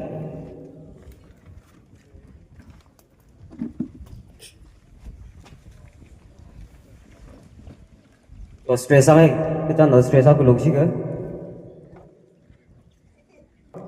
Kalau आज से मिक्सो, बताए मिठी dah, इम्फाले बंद ले रहा नौबिना, हिकता program, रूम इधर ले ही थे लगा, तो तुम बताओ मुझे, निश्चित जगह देगी थी पुंसों का इधर ये, kalau, क्या सी पुंगी थी, आज कोई थान में, kalau, कोई हुआ होगा,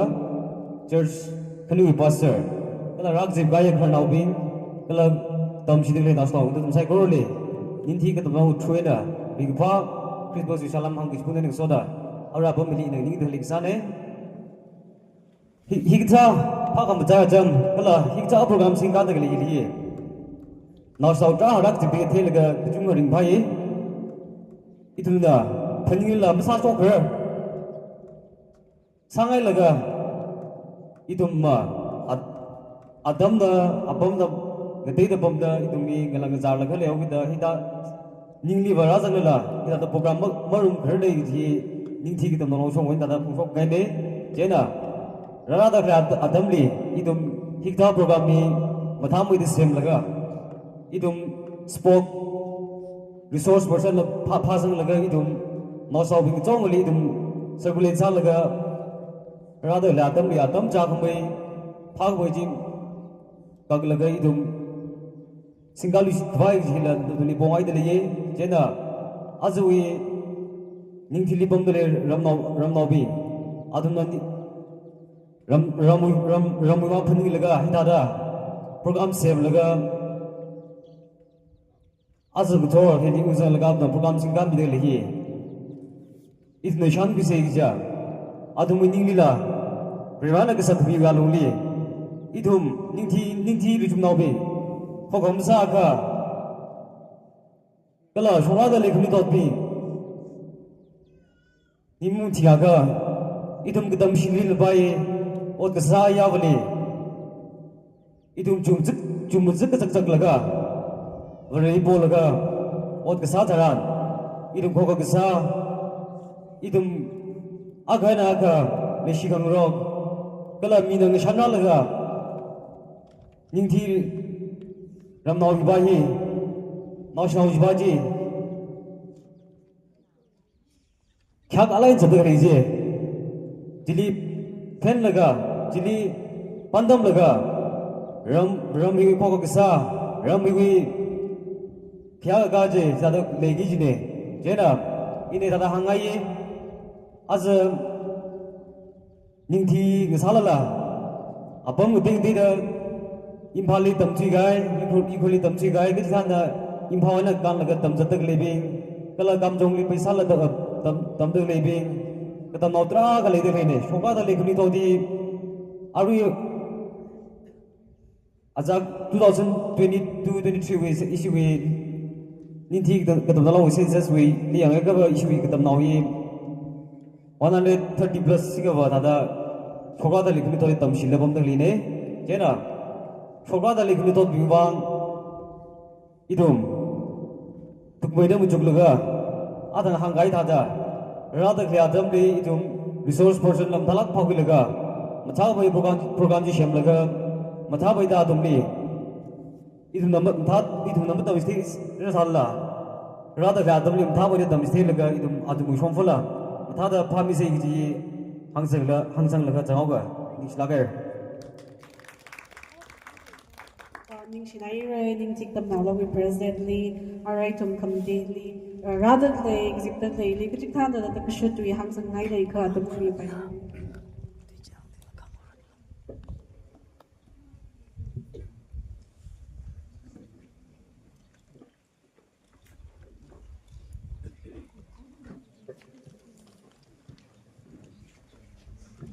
ai tumui si ki ran khamia ala sakar prali mi taning shi sot mi dalai chen nga soda ajaram wi aunga angung naupi kala la mai da ajia fal base inchi naupi ita da organize sami da priya kala la mai da ajia bung ang dei khang te we na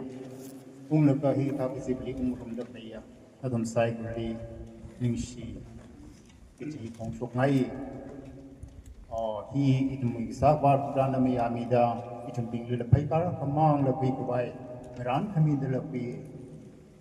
legacy itum pe ina hala la ingshi ningchi shila la ningchi ka othi le dun ka hau hi ba amin ka sat ya ka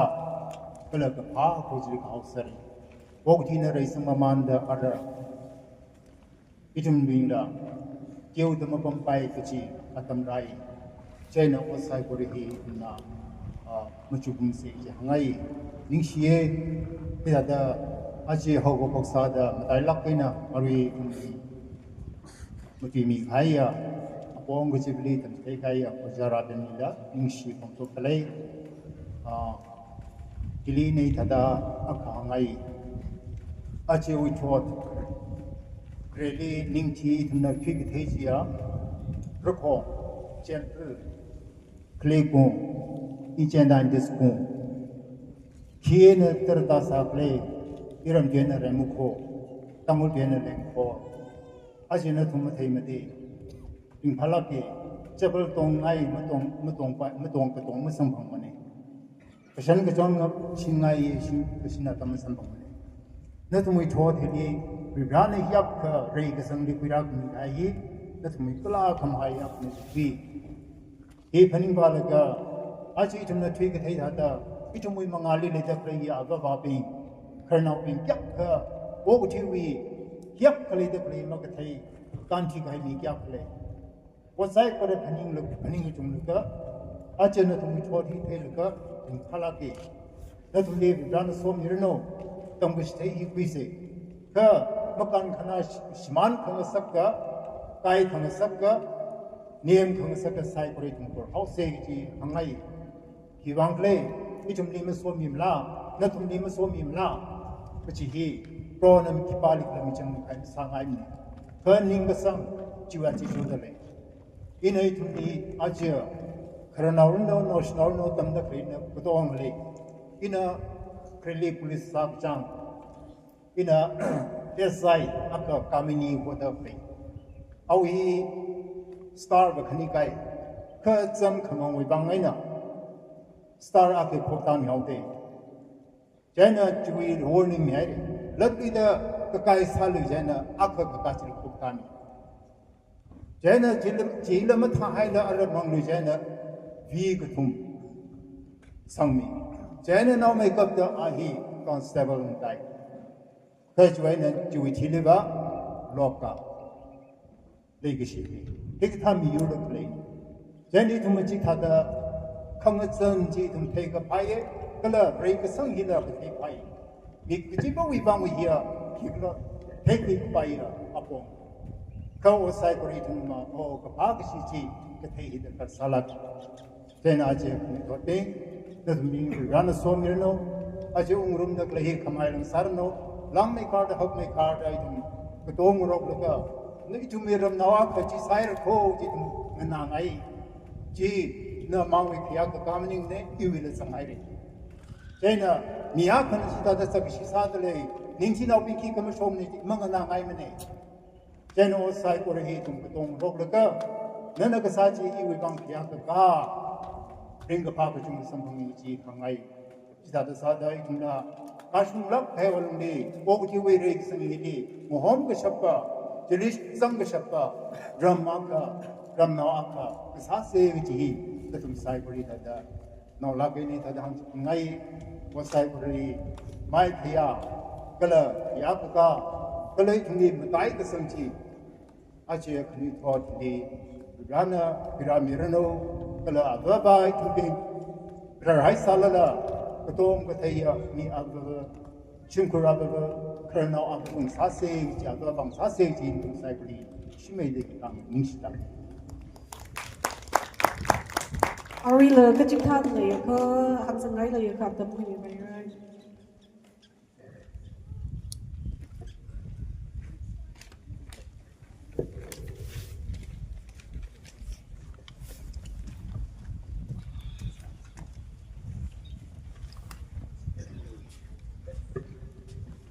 ringphala ke da ikitha atamli iram ingchi aya aton tang pau ka shane da awara ben minna seminar ka career guidance pe apong ida da program ka ishina ranai da ni imphal base machine da ila aya aton tang sham jena da ringphala ye da ikitha organize ka hi da kre we ne iram limale lak la da pa an ka da masalak rangi ida da sala ka ra mathang da singkum ji da sase phalak ra da idi ishila da khristan sala ka onda da ishila ila arion ila shibai sasa da sala ka shooting pom da le tong da then le re da na shop mak then le ka i lingam soja jo hoi in genar belia be jesu reng en pom da le we make up the atwe program organizer over open me in phalake da ikatha program hi da organize sa program da mak ning salak ne so imphal base machine da cho tang la ga da da abunda sik sa khang da dan da ting da atam da abunda khaishok be da ikatha program organize sak ni hi la ka hoi wi awa la church kani pastor ing shlake da ndum li la byak shi amien nang so da achu wi rajang da ni ba ba ping mi hya khala rajang ra da ba ning sam ne da meeting la kup chamau da lang bazar kya khala sal da ngari phala ge na da ra ko to mi lag ra da ra ko bon the da me kap da da ya wi sai ko li kala ka zang da le ya wi ka tam nau sai ko li da i wi chong ai na ning ki shi salam mi de le i tum na thei ka chi da i tum na ning thi hi ba kre we na thei share da le ne da ava ba la pai shukra da le na shu pai ada i tum phoi hi ga li ka them ka sa da exam ka ga pa sa la ka le da le mi da ma le la la ka ram li shobra da le ni to national ping ka tam na ping li la ada guide sa ki ma da guide ma sa ki bang ada to mi lagging behind sa khai tu ka le da le ne i tu ga tam we na da shobra da le aru ri la da le da le ina da sang pi je na ina da i ka program bi ne advantage da ku la ka da in la hangning la mangning ran man ne da ka da hi wi ring ka pha ka la i wi idea la da i wi te ka wi ak ni mang la share sang yang ka da hangning da ina ku mi ra da ra hangning ne ring pha la ke da shokra da le ka tam no mi tra ka le da de i tum ping sai ko ra da dai tam man da ka cha wi ko i tum khi sara khla ka tha da khi career i tamra class tamra shu la ka ye yen ku la ka thyof ku la ka khi sara khle ka chi la da phap ma ka ta sot na uli sot na wi we fe nang so sa tak le ka chi chaw wi qualification ma sa la a chi tam da le a shi chi tam da le i u so na pa chi sa da da sot na uli shu phi la ka i tum na da i wi ning ka chang pa hi khi le ka chi ma ka tai question ma ka sa ra ka le da le ra da ning e da ye ji question ka chi chaw wi a wi ra jang da le national ku tam naw sai ko re question la sang sa ga ye da ina ki sangai kle you will ki ability le kle you will ki capability le kle ina ki sa shat kla mi ka tong ga hi e thum na akwa la ka tong han ma sa pai ne public speaker la ka tong han ma sa ram ne kai ko li talent hi mi ko na mi ko le thum na brain na ngate de thum le mi share khai ne talent hi la chen na e thum na akha li yeu me hak me ka chi la ma pning la ai an them me ya na ma tha me ning kyau khai la ma sa lak se iram na pe itu nga tam yara shobra da kle ada atang awo rapen ni la hangai re ara itu kre li tu nga tam li da itu sports wang reu la khri ko hol mang ba ni overall champion hi khni ne da hang de ring phala ke ada itu ara shobra da kle ni dot pin itu ngning ka se itu na ma thala ge na ngning ka la ka itu na itu saki ge ji oje target ji sili yeng ba la ka sa se da hangaiแล้วก็อินาราจังตัวเลยแต่ดาว่าเป็นที่นั่นแต่ที่วีแต่ที่กูเชียร์คนนี้เลยสร้างไงยี่ตุ้มพี่แต่อินาที่พิธาก็ว่าเป็นอะไรไปเราได้ให้ไล่กันแล้วก็แต่อินาคลาสยากแต่เลยอินาคลาสที่ทำเลยฮิบาฮิฮิลิเอาคุลิทำเลยอิมพาลิทำเลยอัปมอินเดียวิกลิกลิทำเลยนะนี่แหละก็ว่าวิโรลีละหักลักใครเนี่ยแต่ parenting thada baba nui da le la kai na anauling so ka hanglak sei ji ka da ji nau pa ji na ababa wi e thum ba ari ho ne tui kham tui li lang da ot sak na ring ka chtai ji na nau ngra ti ji na suki pai dei na thei pi ji na role ye da dei thum ba e thum ka shung la ma ka shung tu lan sing ong li la khaba la tra khan le ye nau ngra da chung ro ko da e thum wi ya da multiple da factors da le baก็ถ้าได้อาทุมนั่นแหละก็ชอบไปในตั้งแต่ support ท่ากันมีแต่มาท่าไม่ได้อินเอาหนักขินิ่งจังที่สร้างไงก็จีละยังมีแล้วก็อะไรที่สร้างสักระก็ต้องคนที่ว่าได้ตั้งสักก็ IAS officer Army officer Doctor Engineer สักไปเสียที่จิมนิ่งเลยก็จะเจ้าวิสกิลหนาวไปให้หนักขินิ่งจังเลยอาตั้งละเอาไปนี่นั่นละหังเลยรำลีปั๊มได้เลยเอา joyful อีละอะไรอย่างแล้วก็เขาลักเกอีวิโอจาละอีละโนวิยาเวนัตังเปียเอาเวลิโคจิงซาดาอีละคลาส6 to 12โนวิยาลิกสังจินเอามีเฮอีตุ่มตั้งพุ่นหลอกตรงคุณไม่เฮแต่อดก็ขี้มันเอ็กอดก็เดียวมันสร้างไงมันก็มันนิ่งก็ขี้ก็มันสร้างไงมันแต่นิ่งเสียเลยก็ถ้าตั้งห้างไทยแต่อดก็แต่ก็เดียวเวนั่นน่ะนิ่งสังลาเกน่ะเขาก็พกอิตรการสลาเกอีตุ่มจูอาลุงลีถ้าเราเราเป็นจะหังไงจะเป็นเราเป็นเด็ก tada ngosot naw la ka pha la pha re pha ngosot naw ji hi phala ki environment wi tung le dum tra ka shape sai la ka e shibai samon in la ka hang sangau pe tada shibai le wa discipline tada lai ka tam hi yang discipline hi a ka darga sai e dum discipline ma le ka e dum ki ka la ma shok le tada lai tam la la ot mak shok hi le aure discipline hi le ji dran constantly an thang ga ji da lai pa ge ji mya ko ot sak na che gi ji ka sak Wasaglaki, may tada, Jamsada, Ariara, Shaidak lay, Zam Kormang that lay, Ada Nishashi Jindak lay, India, Raylo, Chicken Lang, the Ray by Min, Hugazati, Vaitum, what's a Majera, Jikavitum, we can stand Salagan at the datum we. Priority set Salaka, they will root in Hilla, set Salaki, Iajum, Hisakira, Zungum Hiwalungi, Hisakira, he the plant Salaka, set there, because Hagi, the she. He in Hang Kang, the Arma, a discussion only that the Hangas about the Nish Nagari. Itu atam da shirat kai bangai da da bamba no se bunga from ni jaina ajo we seminar we first session ni shuru khimi khai sia sami khai gi dulai da klei kelai tum yaman ka sak tui sak mi khai tum dong li chung haning shie itu miling na khui da klei nau shnau khar nau dei la na khui khai mang jen ma vai sai hi da itu na digest sak wi la kai tum kharing khar apong ni ro do ring ma gi chi mi rin Kana kupai tui akang sang sabla na pit piliga zatpa se ji hangai jaina ari tum na khang jang shong ni mai ngoi pai sau se khang jang se ha ji li tum yari na mass prayer sa se mass prayer hi point na ka ni bang sa pure jaina first point ni itum ning ti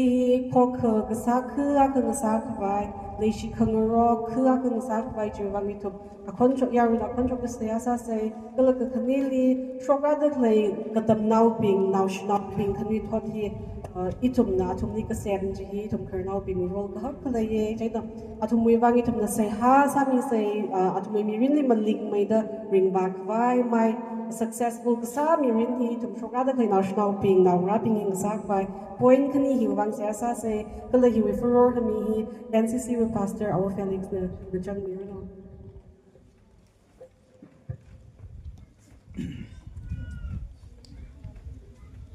aside corona hangai points we bang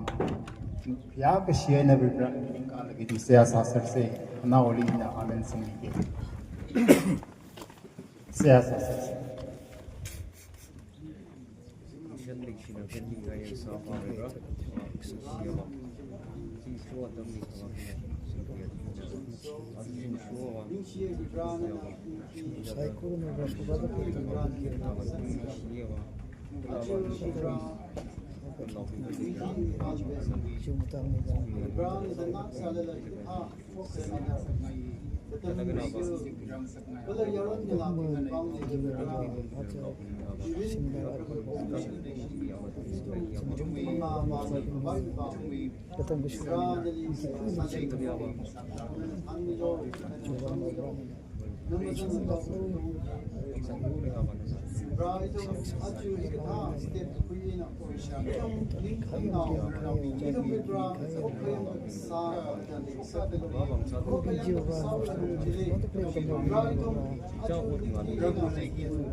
Nanami higher ground of the Saga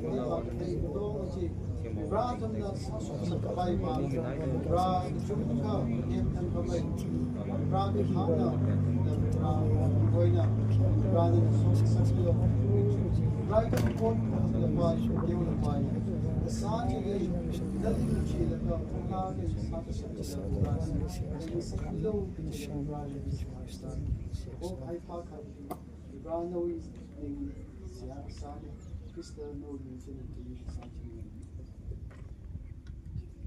Zingram ni khaya jin sai kolik safar ra nalik khya gi ma sot achia ramnau hiwarungli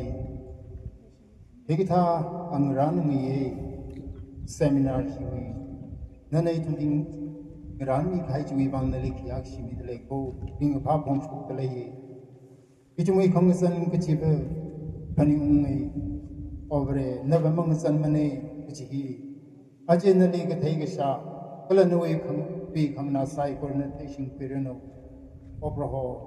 noi tui li mana ka pi li thaklo kham tui li ngai ran hailo lung khaba ngai ran hailo ta hang aje tam stay kai hang stay kai tui hi ki pa mai na na pi de le play over nana lum san le similo nong ra ping we ki tong ki shi le de kai ari tho de le bra khana ma thing sak mai lo ning ma thing sak mi lo mi wi re ka sang le ka hau da ki chum da sakar ka ji ning chi pro thum tim ning sa sang sak mi lo ki then thang mai we lung le bra na na so mi da noi mi jon ka mi samang da pong ka pha thra chen gai thara over nali ma sot mi ro no noi bang khya ka ka ja tum khirar no pro sha me ram hili le dak le ya kala ram naw ya le bam sat pai sai ko no ko yang ka sa we long di na roi thum ping khar naw ping ava ba ping ra ko to murok la ka pro sai ko rum rum na ga khya ka ring pa tek kham de je tek me de kham sak ji i jum sai ko na ra ke ni sia sa de ko pon ning shi ai re i jum seminar hi hop hop da kasat kasang kala khang na sai ko hi athai kham te kham sang sak mi lo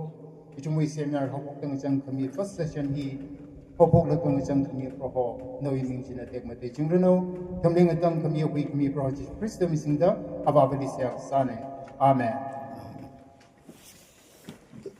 Alright, tumna direct layer chutili second session hi how public paisa se jen direct la tam sak na da mu khila how public paisa se jen second session ni la kernel ping avla ba ping mung ni ai lo itum discussion ar la layer je da alright tum direct viva da ma ji ba pa mai mo yang se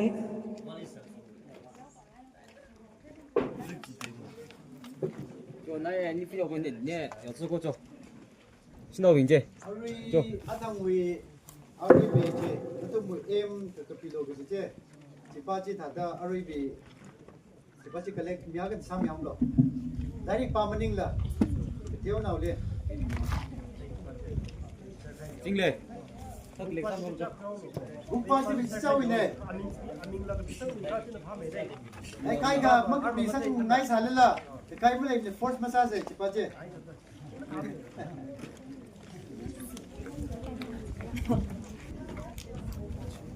tum second session hi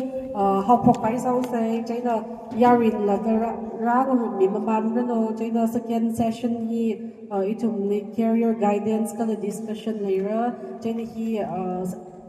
kila awara pet min the singapore ni program mai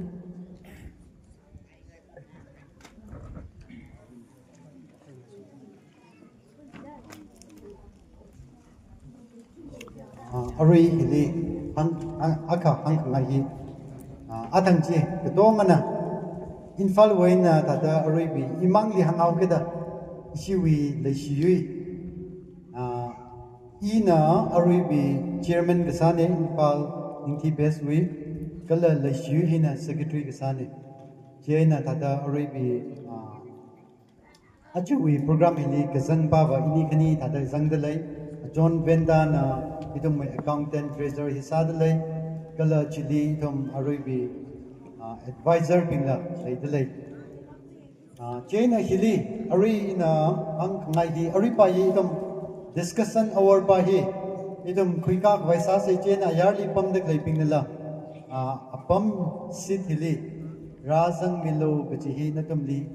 request sa ngai ni itum ning matiau se katha maya ka mamya miyae itum ming matiau se itum malang so pai bane jang lang malang so pai mane kala mangachi pai mane jang kipali itom mangachi khangachi kiji hi malai pai mane khaya kasi kiji hi lai ji sene kahak la gatiau la pai itom khaya sire nichi khabai malai mane kala itom lang so la malai pai mane kha itom ribrali thaila ka itom mui ot murut ko tong hili itom sangram se chen hili ari ina tada ari bi oja mayang amli firstly tada ali miao ke tada ji group na itom achon tang hi kada kle se ka amai ning ri thamle la hang sa ne ala awi ot ka sak ji lai hau ke da ala mangrum ro thure tada amang maning la tada khani ka thum itom na hi tha program hi razang milo ke hi ot ka sak khale ji wi bang mangrum ro thure ka ari hi tada itom hili tada ka teo nau karnau ping katam gusu kala experience sa ka haya atum ping la atam ba ji khui mi ro no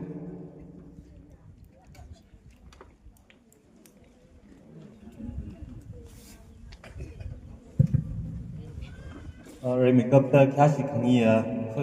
headman, kala pastor, moderator, kala ragzik haya, we are vaping, kala timikapta ragzik haya, now rapping, kala katam now ping. Shasam ne atun ungra the lane, Kashung Sudi, Hangra Sai, it been curtain, Kamjong the Gaxin, Jen, Hitat late, Jen. I did have a Tom Minaye, did have a Sapala, in Hang Jen.Ili chỉ thà đã hàng theo từng làng the program đi làng the suru phim nhiều rồi hay này là trên cái tôm là cái tôm ngay khi tôm mất đang ngay từ chịu vay nè thà đấy là li thà đó nó cũng yari đi cái thằng mình xăm phần này ốt cái sao là mình nè thà đó ốt cái giáo nào giáo mấy thứ chỉ thà đang dần mấy cái chỉ thà đó giáo nào cái sao này cái li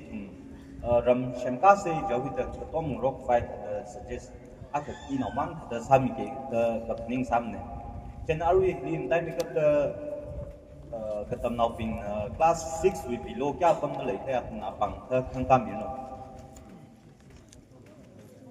class 6 we below thagas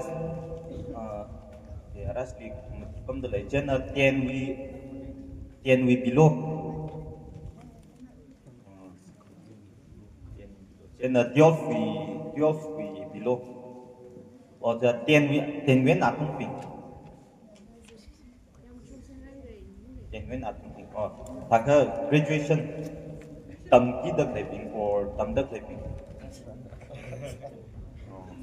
ni mang thấy le aning slagai re ka tam nau ko chung ha sobra de le laga kai ka me kha tam ki la kha bai re atum bang ba isum la kya ka ari hon atam di ba tam stake by the kam sam finally ska ari hon internet li it na ki 100 page na ta ka tong hi browser ka shop share ki site da it na kya ka atum ni guidance ni finally ne ari hon graduation ka kai bo yo pasa kai thai share khai thai ba share khai mi mang ka tam nau mi mang chen ma tai mi khop da ari naung ra ping di ta class 6 or junior primary ping tapi ni hang ai ba it mui career guidance na ya career hi ka juen ho pok te li hang lo ka yui experience share sam ne mi sal pai ya ka chi kha wi ka ning ati shu class 6 sai na ho pok khai ne 6 when a jing here tha da it ka tha da par le ka tha da tam ru le chi lai ri chi ka tha da phap ta da le hi ki kha ki le chi pa so ke pai bang ka ka class 6 when ho pok la ka atung hi ba lai ri ka pok khai ne ka chi ka lai ri chen ka ha ka mi a ka sang ai chi ka lai tam da ka hi ka ka mi a sang ai chi class 6 when pop da tha da chem phom au our foundation hi class 6 when pop au chen class 6 when class 6 hi ara when the entrance test ara pop khai ni class 6 we below ka ada school na conduct sa exam na ba tham ni ka class 6 when ba ara high school kau mo high school jang hi sai da ara atum chili mtai la ke ni competition ko ko wei sila ari hon tang ku wing lei di jen bi ari khani lei de lei akhna lambuli akhna jasami ni lambuli tam ko pi lambui wen na tam pi la shok hai ping ila jen bi li tam kau ki da Gen V when the tam kui le shok hai pin hi yang kha class ka chidali akfa ko ha no shok ni che malai mu shok se re arui i shilong di pam da thene shilong di itumwi atung batch khnish pasi hi ashi doctor ma shok class akli jen laga ta te Gen V li baga jang li iswa ken ke iram na tu class 6 di thaka queen tok va leida leida iram pasi la queen tok va leida leida ka themak le uin ne ka ka chili shwayau le ka itumwi gol ta jang pa hi kharin pa hi mam sum thu mai de la ka chili ava van na pick up adam satu ka ji itumwi chu kham chne jen decision making career decision making hi dar ka sana jen I thada so naw ling sol ka tam ka tangau ra da sadai kha ba na ba ma shok re abi tam ba sa la thada ba tam ka pau hi so naw na lai pa ka pa ra cha kha cha ra che ka ba om re ka decision thala ga ni khil ka in hi sangai da khrin ji wa chi su da tam ba ka mi a ka shok pai ka la hi ung sung vai ka no wi khrin ji ung ta vai ka ki dar ka sa le ka no we effort na atom lai di kepali atom kya mir idar ka sala ke kala ka khang la ka financial status hi ka tung ne tai mi de ili hang lo cha yu shong ai na jena ara hi ka ta ke ka ava va kya ka shang na ko ong lai di them set of theming da ka them ka pai wi transact de paisa her tau ki sai da school kham thali sang saki sai da boarding kham thali sang saki sai da tuition kham tha mi ki sai da ka i ba luik van au sau ki da sha vi sha ba luik van da ra ot ka san da isi ki pa la lo ba ma sam ne ma lai sam ne naw ma ti phanga lai dik tam da ke ni ava van lui van ka tam kai ka klam hai lai na shilong li ka pam sam graduation hi class 6 di Gen V jang ha we yo fen tam da free and tam kai re ka lai dik hi i mấy tiêu la khai mình này khơi thật đấy là hợp tác số gặp nhau ninh này khơi thật đấy như example nào tiêu mình ngay mình này đi lại đi cái thêm là mình ninh chốt la cái này class 8 các sai 6 đi ta tầm bốc cái ava van upai mất phải bang đi lại đi mất cái thêm bang này đi ta cái tầm ninh này fail cái sao bang ta cái tầm ninh này ava van phải sắm lại từ cái class 8 bên 6 ta i Gen V đi i class 6 đi i servant class 9 đấy cái lá cái tầm can này, ada iwi story share san này, jen cái khang gì là tất cả sa lắc cái tập này nghe này, i mi ác sa là na mi ác sa là cái na khang cũng ra, ava van na hay sam lên này cái na chỉ là khang cũng ra, nu in ning chẳng chỉ là hiện đáp cũng ra, phiêu khni tông ngay chỉ ác mang cũng ra, i lại đi làm lok file làm ning mà lên này, i graduation là cái gì, i exam final cái thay i national ping đi class junior ping đi class 6 7 8 9 ping đi tuition kui man da i final thai graduation final thakui first class bi am shopram ne chena lai di lam lo ram ne atam le i extra time i nga thorwa class wa thai i nga yap tamang le ka simni ung sung naw cha mang bai da la malai ne taxi la shi mo kom tim ka extra money in spend sak bai ka tha sa kui place da i observe na class of pass style ka ajarli shopam le ka an thing ga thum i boarding fee iwi rent fee chi ko mi china ku khai ne extra lam mi ro thura jen na isha van na iwi lai dik tam vai school fees or tuition fees ka college fees ne chi mi e iwi shi jin vai ma le ku ki de I coaching ku mi national ping mi china iwi paisa expenditure sa vai jingum ku thum ti da tam pe klam hai lai na ti da tam man da exam la ak khni thai ye me jen exam và cái chung và mất chung này cái thùng chỉ cả chỉ cái mang thay chỉ đi cái gì yêu experience vang in cái thà in a try harder without preparation cái thà là chẳng khai này chỉ divine that it to be practical le how in science pe the chỉ khá tâm đi lại extra park và tâm sản phẩm của jen the tuition the premium jen the thà the banking cái thao will buy or cái gì exam thì cái thà lấy in experience vang in cái thà chẳng the jen na klam hai lai na graduation ku khriau the 2016 17 di exam chi thada 16 17 15 di thada ku khai ne graduation hi jen na 16 17 pam la 18 ni sampang hai ne ara jingum la ithum hi academy hi la in a repeat ka sal ku ya ji shu da la i la h bar hi ka shung au chen na ja tam ni ka relax ka sa me sai ari hon chen na tai la ke na time management hi la thai pu ra no wi jingum ya ji shu da na ka tran tam ra na ka tran nen tam da tha pai i aru hi ka ka thang ai sa i ara exam phak pai ni de ara h bar ka shung hai juwang in na psychology atam le chi tha da lai ri ari tam pai da le la ka ning ma jaw lak lo na na hot na hot na le ka na hi sa da chi le ka na the mai ka atam tha da vare na so mya ka chi li tha da ak ba so pai ka no li hot nam le ka ava ban kya ka thom sa la vare na mya mi sa la nan ma sa ka ti pan sa mi ra wal ka no exam chi ka bi pai ning ya ri hon chen hot na hi ichan hot na la dar ka sala ke da hang hai ne chen ari tin tha da một tùy ngay cái chúng thầy ấy cả tâm phản tâm một cái lưỡi kế cái tên là làm tùy đi sau khi ta trên là in là ari sa được cái special bureau đi sa được lấy trên là ít thùng exam cái tha tâm chỉ có class metric passing cái chân này metric passing cái chân này trên là chủ level cơ ari hon cái ara sắc này mà nó ari hon ít thùng promotional exam cái tha đi north east cái tông cái tha đi miyak mang pass hay ara exam cái sắc thì ara ít thùng promotional exam đi chen competitive sa ana khai ne china competition with exam ne chaw se ka school li katam nau pi school li fail sai much time ne na ari hon school li fail sau ni chen na lai ri matam le ba pa sa la ari hon fail ka sa hi sa na khai na ari hon school li chen na school li fail sa pai ne school li fail sa khai hi ari hon hi you are fit hada you are not fit to be in a competition jobs ne na competition ni masang pai phung re ari hon school di fail sau ni che mi exam li ka tak le 100 police constable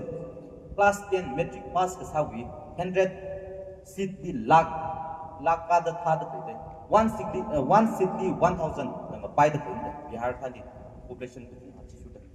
ti dai ka na ka tha dang ran ra thai chi la na ari hon lai di ka tam atam li matam wi tu ka thadam ba wi tu ka na exam chi or na now the school college khali interview wal ka exam pass sa dai chi nu wang ba ada chodau ra chi nu song za hi ju wang na ari hon tam pai da le ka pa pai de ka lai ri chi pa pai da le ka thalai pa ki lo tam ki lo chi hangai je na class ka chung chang hi ba ara class 12 ya next class 12 ka shung ai re chi competitive exam ping chi ka chung chang ho pho ke chi ping chi na third grade C RV C A B C D dang ba ya A B cái thai hin na B cái thai na first second class officer or C cái thai na ở third grade in RV Clark level di rau ra gen class of passing sarang cái mình đã RV hon ba ở C là một cái luyện này MA cái là cái cho cái tờ pion về exam thắt được cái RV hon in RV click the newspaper link click the back page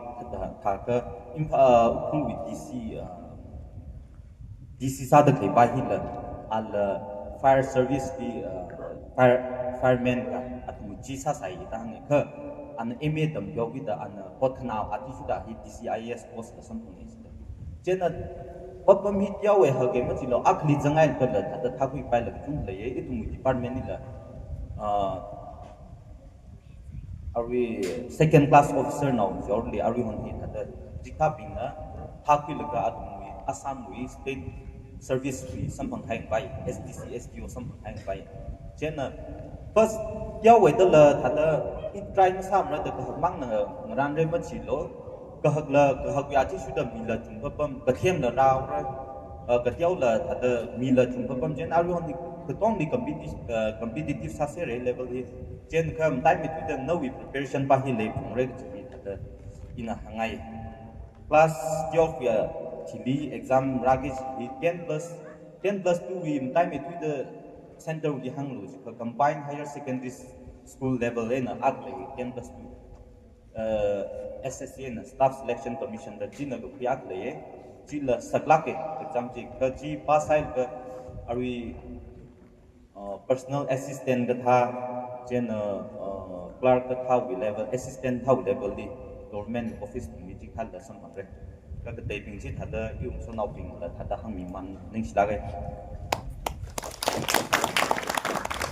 ni shi la khai re ori wi acha mi ami ni je ne thata ori wi mathang tadi shi wi le shi ni la ori wi ili unri kui sorry anala hang mi reno thada anala self introduction ba ya an thada sa reno ki pa chen pham mai re Hili là mong ngay này bên hai cái chuyện chỉ là gì à hi ra the karamel a group na ting nói cũng sẽ có thầu lên em ngali ra mình mà giờ thời gian hàng gì chụp mồi nữa cha thời gian sát gì mà sung em ta suy sa la cái nè hi thằng cô cầm bị chơi đâu cái chuyện chả lắc hay lắm lên này đi ra lồ cái nào cái thôi lo thằng đó chẳng ai cái yêu chỉ cái lo hai mà sung em ramen ramen lo chả được chuyện nông cốc cô không mơ này chả chịu cái này sao non sao non ê ra lồ mày đi không bay cái đầu này ara series ana hang rogai jing ham la lung pen rogai this then eva simple straight and direct ham you right jim nei tu and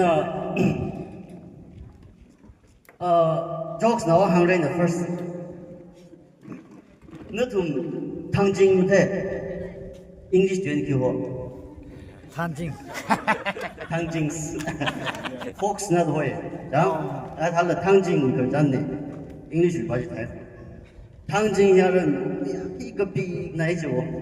真的，说哪里可真快的，这就汤金就有点可理解，真的，我说那个现在阿巴真的，个比那一些汤金这里很巴了嘛的，因为一旦啥个，不下去那个都没有的，就 sense of humor 给了，这样子了，这另个。nương ai không nương ai không cho nên khi department lo sam này iba jam ottam sam này ada private thế nào sam này anh ít thùng vì mistake yêu mistake chỉ theo hàng gì cho nên nó yêu mistake chỉ mới sao cái nó thằng này nó iba ta lấy cái mấy teaching line bằng thế Adam chính cũng expensive, chính xin ít chứ, cái này government vì mua sắm này chỉ cái private sector đi làm sao rồi đi chỉ vào chẳng, anh không thể class 10 pass là cái everyone vào internet browsing mà, notification là itu WhatsApp itu sensation, exam thare juga first notification tak lain palo, syllabus yang lo, syllabus ada issue depan lo, kecang itu mesti lo prepare salo, tak pass tahun ni. Lop sa kan ji ya ana class 10 pass up the SSC GT de lam ba web chi wa ithum de lam ta sen sala shon be jing tha ji detail na dar gam san tio fu jili la science kui ka na tum ni tha lo doctor ta pai NG la tha pai shi pai la sa pai ja graduate la ji bu ka ina hang ha ba a ji tho thi li graduate sa la ka or the of thal khang la the exam thal ka pass how which mulim ne chen coaching center kham ta ava ba pin nam thalang na bin hebo coaching kham center kham ta li sam ru invest sa lo nam rali jam chi gup khai ne chi chen ara ta la ga na shinau bin teaching line li chang ngai de bin in a hang opportunity ka le ko na tu NEP 2020 dam sha National Education Policy ke chair de chỉ không chỉ là ở Balvatika đó national nào đi tầm xí của ai, đó, thì national nào đi tầm xí của ai, cũng chả được sao cái gì, sao cái để được, chỉ là khi đó ra, học pasalo, NTT Nursery Teachers Training chỉ bắt đầu, chỉ cũng ác lá cái tăng phải là để suy cho, ya the NTT course 6 months or something like that. The pass sai 那就往的 apply 有啥办法呢？这样，真的，哎，那么就阿克，个肯定里去个这个呢，来等的个 language 个，而讲 Hindi 呢 English 肯定你个 export 的，其他个呢，个里头的怎么？Hindi 的 important 个，一种 SD 为王个 Hindi 推开一个 opportunity 个，可能他的，我家为例子个，我家为例 class 12 pass 了 Hindi teachers training 的冷巴也去 training 吧咯，快点。Jadi dong nanti tu ni. Nimla, anda graduate kubra, nana primarily tam sengai ke TLET tam lo, kita ada invest ke sab tu invest lo, coaching mata ada kui lo, coaching center kang thali zang lo, syllabus we ati should prepare sa lo, jai kan pas sa re. Cikgu kai ni sih, ya. Ini tu milih language we lah, bahat na cakap itu failure hiki le juga. Nobody we chose KV we central government we exam tha Hindi hi compulsory sai the 10 marks we jam jana Hindi la importance ala ko jine ara tha ko point kya kari na ka ye point ni mang faide ko chu ya jam point jam da chi pin chi da ai na chi pin chi no sa lu pin to jam da chim ne ji na ji tha da prepare sa la shumai ka da Otom sang comply, na otom sang comply chance. Okay tu. Kaya ka ba san la buji baji ni hom ta chong la da mor ji baji. Kaya ka cha ka ma tim san la. Na ha ka mang san ka ne ji baji ji ta da hom kui shop ji. Jana ji ni la difference ka ni. Jana ji hang ka da ngau bi. Da asham ma discussion aure la. Dai ngai ka yo ta. San ni.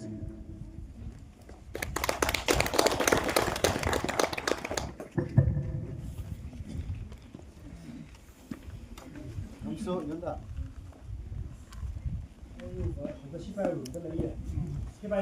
Nala, kitiyo nang tada, ay, ari wi hili ramilo, sipay wila hili laydalay. I ari itom na collection, data collection kasane, hili ari wi, sipay la, army officer hi mi matina. Ning chan talay, chi na Sipai sau da yêu ga strict sa me go. Kim tham da la. Ada ma ida sipai we profession sau da yêu profession we. Ong le yêu khang ni na. Khang te ba. Shi mi dei chang mi khang mi se da. Army officer ga sa re ji ga ba. Sipai ga sa nei na. Army officer bang ning da constable level na khang ya. Na class army hon da the government na the matam police lang chao da agni bir da hai Indian army le ba singkum mati wang shi bai sa la ka singkum mati wi di 25% mong retain sa gi ang dei che da ashu package 11 lakhs da 12 lakhs da chi mi la hanu mau gi ka hanu kai chi da hanu kai thele da ada khang dei CPF da le Assam Rifle kata, CRPF kata, BSF kata lah, ni sami dah dah government the police show kini. Laga dah entry he class abi class dah aided ni army sada ni, TL lepai, Indian Army lepai, TK lepai. Laga entry he dah JSU entry lah ni, cepat je mijak hai tu ni lah yang kata India he Muslim ada Hindu Muslim da chungyaw kita jaka itong jimu khi rim ne Bible ka tanno Jesu entry direct life subida stara kai na entry la de Jesu entry ho yin da je religious teacher da itong Bible tha tam ka Bible ka tanno la ji ba sa pai tam kui la kai thung wi chaplain ka thau tai ben da itong unit Assam regiment leo Naga regiment leo kong te tha itong leo da vacancy yo nai cha the competitive sana je the mazang religious teacher in the direct entry here CRPF the police class CISF CRPF BSF ITP Assam Rifle da CRPF exam CPU exam da chila da ha lai bi jiba graduate level in you he mix up police kwal da shi bai wa da lai jai sarong ya ko relate saung ai na hang mi ne ka da shi bai army officer direct entry army officer da ni na le da hang le army officer sa ki ji mu pai la ka au hi base la no shi no da le ka ya thala ge na ku tok la sharp sala ke na ta da hang ra hi stage li la perform thala in sa the public speaker la ka ja shiba ba hi around of the control sagi south the only capability che ni la control sagsha plus our speech la mathagsha plus our writing capacity la mathala ai da chidar kar sai then the question khang han ni la ri hon ssp interview li and in the makeup ta hang okay and the exam che class 12 ko the maths pcm da 12 ko the no subject che physics chemistry maths China mathalagena da kuidale ka NDA exam National Defense Academy da je exam ji thapai army officer direct entry laga tyof with la akha thapa ka TES the technical entry stream da je da dei with technical work engineer work ngtai line di da le da laga jimning la tyof with li da sipai army officer ak sare ka CDS exam da combined defense service exam ak kila al chiping chi ba da hang khai da group le da le che group A officer IAS IPS ta da le chu equivalent aru NDA na CDSE UPSC na da sa ne chungum NDA hi chungum ki da khni shi da form hi khni shi ho ka ara ba cut off chung no jiba ve to li shi pa fa sa le ji ka ke ko disadvantage ne chu ba ne le aru ho ne to tribal quota hi Defense Ministry of Defense chiba ka uli mak chi ka tong ki ko len sao de to ramli pam da tang kun nau na pa iram nau na pa ya myang nau atum le mu phan ki ye na pung tok chi ya ko sharp sa je re makeup da darkar sai ka aru hon shinau bang la hang mi ara NDA entry hil la jing ku ma ka ni kai re shinau la NDA na thak le ka army officer direct entry na atum bang la ma sang lang ya atum la shinau gai kan da awi physical fitness lay plus line da them ka da tha lai pi da UPSC wi notification chi le bum ki da shok shon ni shi da thani ang tai ki hang ngai le la da ina gang hi de ma ko pai da gai kan na i hi sang ngai ka tha ra cái cần question sắc lại mới lấy ra xin nào là vậy cái nào vậy ăn mình mày ta những xe đi còn tay mới lấy được ra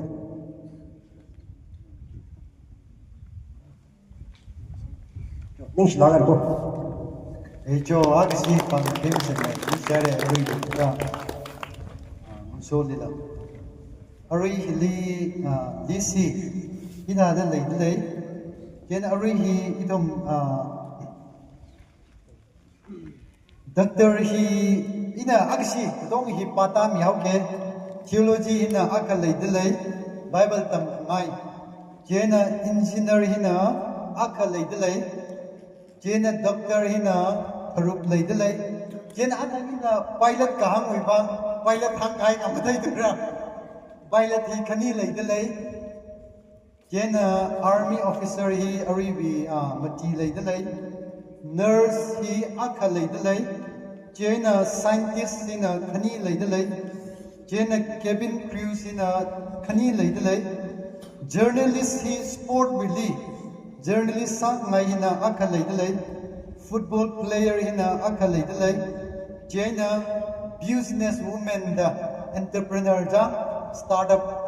Kajikata sak mai hi akha lei dalai chi business woman hi masoi lak la chinau dalai re ki paning woman sangau gida acha business mang chi chi je chi ning si ai re ung shung la sarano chi angai je na ina ari bi chi lan mi li ari bi moho rang la ka ina akha thada hang khangai hi doctor ki chi ne jam idom thada mi ku chung na peer pressure na idom na naus na mon laga yari ko to na doctor hang hau ke da class ko to ma chi doctor chi 95 ka tha chi doctor answer ga ni aruen tha da infal ka da wi manipur situation ni ka hili na hang ngai hi mai doctor hi na ning chan kuma ka dang hot na lo ka itum wi medical wi term medical wi li itum na ka phung naw ping na ka tai hi doctor aina nurse mang ne dang hospital run ka sa hi doctor aina nurse mang ne run sa ye ka hi paning gai ni ka doctor ji li mai tai naw ping ka ta sak le ka doctor ji li sa le ka asa khara ra tum ping che x-ray ka tha dang biotech ka da aribi ultrasound ko khui ka tha ka chung ka lei fu bi ne che na doctor ji mong sung sa la ka tai ping ji li ka tiao naw nem ka mai ping ji chi pa ji la hot na lo ji hi hang ngai itum ba doctor ma sam ba ka tha ka hai pa ji chi pa ji maning la ka nan medical wi line li sa ngai che ka chi ka tha ka tiao jang doctor maning sa la ka tiao pharmacy ka tam la pai ka tiao ka tong ji ta ta tam pai ye ka ji hi hang ngai Jena agasi dan min la song song la ka agasi ari siza hospital di itum infal siza hospital di doctor tam tak lain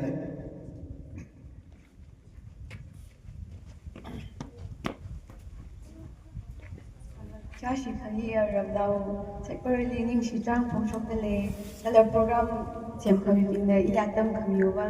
I shi jali ari third year tam da thai dewa the in a exam tag which you likite na hangau ke the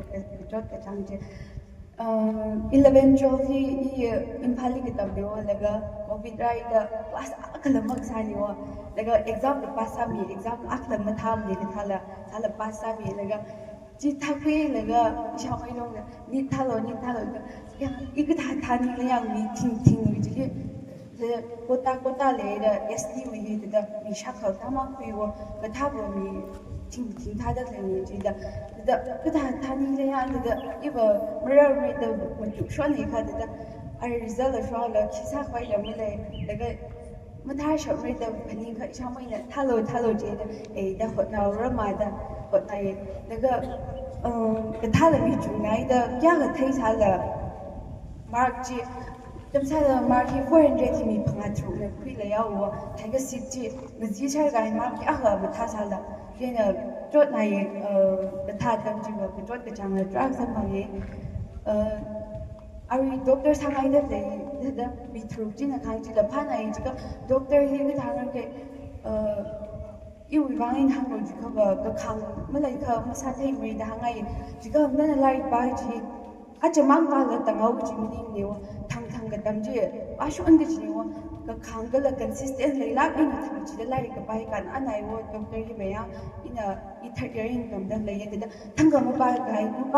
da sinu ung sar ro mi ko phi ya da ji da dan doctor sai ji ka mai kun to kham tha la ka na ye cha la you buying hang on to cover the Kangana consistent here, Anai, the Hangai, it was on our way, what the Queen Pog of Matana, by the consistent much later, to find that the Sinu Unser guy that drank the it glass stream or the atom of first period, at the time my cars that change cover the atom consistent much later, by creek to Regaya, the past mugs had a drug like Papa make that you buying hang on to cover. Matai mai kawai da hangai aba ba da support sai ka na nai da hangai hi thali ba dika iwi ka tam hi shijali sa mangai da iwi paisa ba khazang awe wo jena achak tha counseling ko yaw ta ga khamak thai admission ga lang sa ga ne wo jena ishi ba paisa da ma lai da da ma tam ri ri ina si ji mo pe ga ba mi ba khige da chang rai da lai ne wo ning jot na da ma ba ri da pio e ko I ba chi thang ya ji ko ba akam man tha ji sha bun da man lai sa la ki sa ra le da abong ra sa sa ri da ya minute ma khai ga lu le ji ho fa ni wa da first year tam ko bai second year tam ko bai ya da sha bun da support ka sa ji da aba ba ni da support sa mi da ngai ye ji ko ba ni chang wai tam ka sha bun support sa nai wo lai ka tam ji tuition khabar no mi ping tuition ma kui sa la isha bun na isha mo ni tuition ma kan sa ka pa ai mani ji da tuition da pam shan ji ka abang lang za ai shim ni ma pa hi phala tina aba ba ni lam thai support sa mi lo da la hang sa ngai ye daga ari na thum em doctor hai gai ji chỉ thà đã hay bom lồng mà thà này chỉ có doctor yang doctor xã này vô khnim lồng nim này mà thà này thì đã miếng không phải sạc cân cái gì vô miếng không phải sạc cái đó người tầm sợ rồi vô cho nên mà thà này doctor như vậy là ina thà quý cái gì phần những ina create cái sao phần những sao gì đó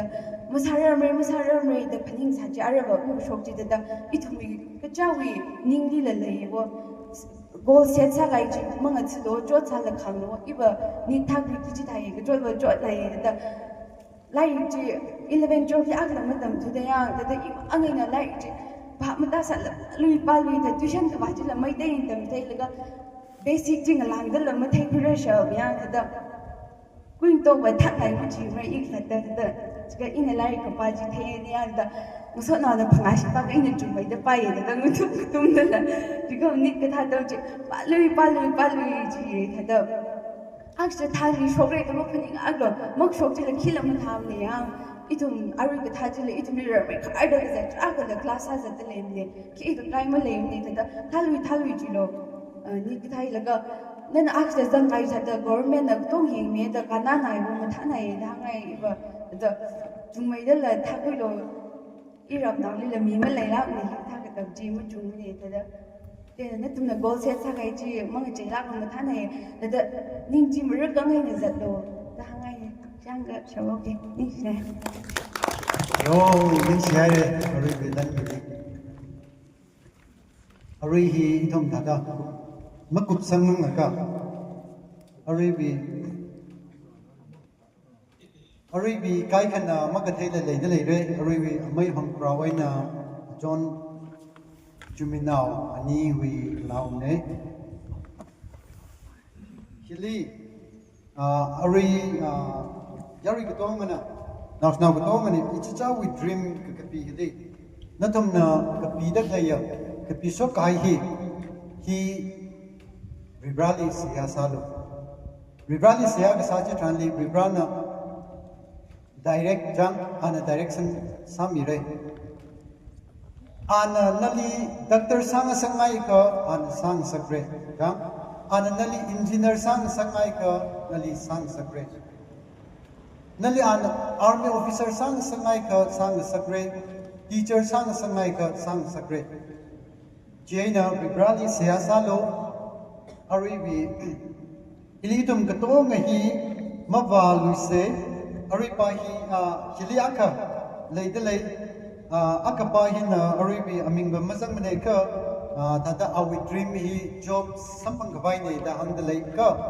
job sampang gabai ne gi hili nali la tata hang ngai hi be specific jang nana ning jang ji goal ji hi la ke gi ji akalai lo gi mai atam wa ti chura ngai chai pa ye ka specific sakis ne na we target pa ji nana hi la ke gi tranjili na we pekar jila na thada karpai thada kar jili ring phamai re jang success ka sawi journey ji hen mai na nali thada progress pa ji na ka thai ji na sampang subject ji hi angai ken ari thada questions our sa da ari bi azingli pam na kaya katam nau song we na thada ari bi kichi ka thana thada any hang khangai le ka itong mo program hi thada makup sangal ka na thum shongai na lakha ngana siyo katha maring ba chu hi as maring ba sta ho jo ag sing ningkal ari student ping ari bi katam nau ping che katai ping ba thada pom lo na thum ningkal ari bi ka kapi ka hai li kapi sang ka hai ya mi ping mang ji ningkal lo mai makapi ji ning siye ja success besal ni sarano kaching na tada mahan khangai le kha enni tada na thom na mahan khangai ari hili akang pake aju hili ari bi hili yari katong ali na khangan hili mai tada kathring le le rei jang ka hili ina akang khangai hi itum infal ningthi base wi songai na lai shi yui jang ito mili lai dalai ala aribi contract kaina infali courtly high courtly otsadik lai ne jena lai shi yui wi number ito ning thi group silila or na tum wing so now jang na tum ning thi now maning sala la hilli aju razan gai ko ma welcome sasare jang kachi katha na arui le shu in number mira you in number mira na tum na any tada ngahan khangai or na tum da ning chi sui kita adam jeli idom na counseling la jang encouragement la na tum li sami re ki ji hangai kala na tum na subject ning ka chang chi chila thuk mai da en mai de detail sa da thai ngai ya ka idom na ma thai sa la idom na ka thai mi aka jeli kan tek sami la ka na tum li pau ji mi re ji information jang direct chi na tum na khima mai pa ngai kle ka tha sangai kle ke ji lai sa la lai tum na connection ba ji idom na sami re ke ji na tum je han ngai ni jo ning si ai na pamilo ka ji na ngan ngai lai fula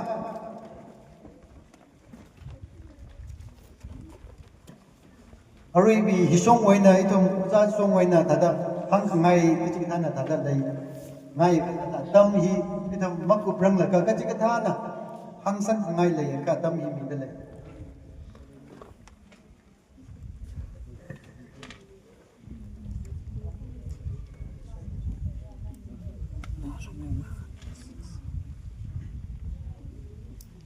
haka ning si hai de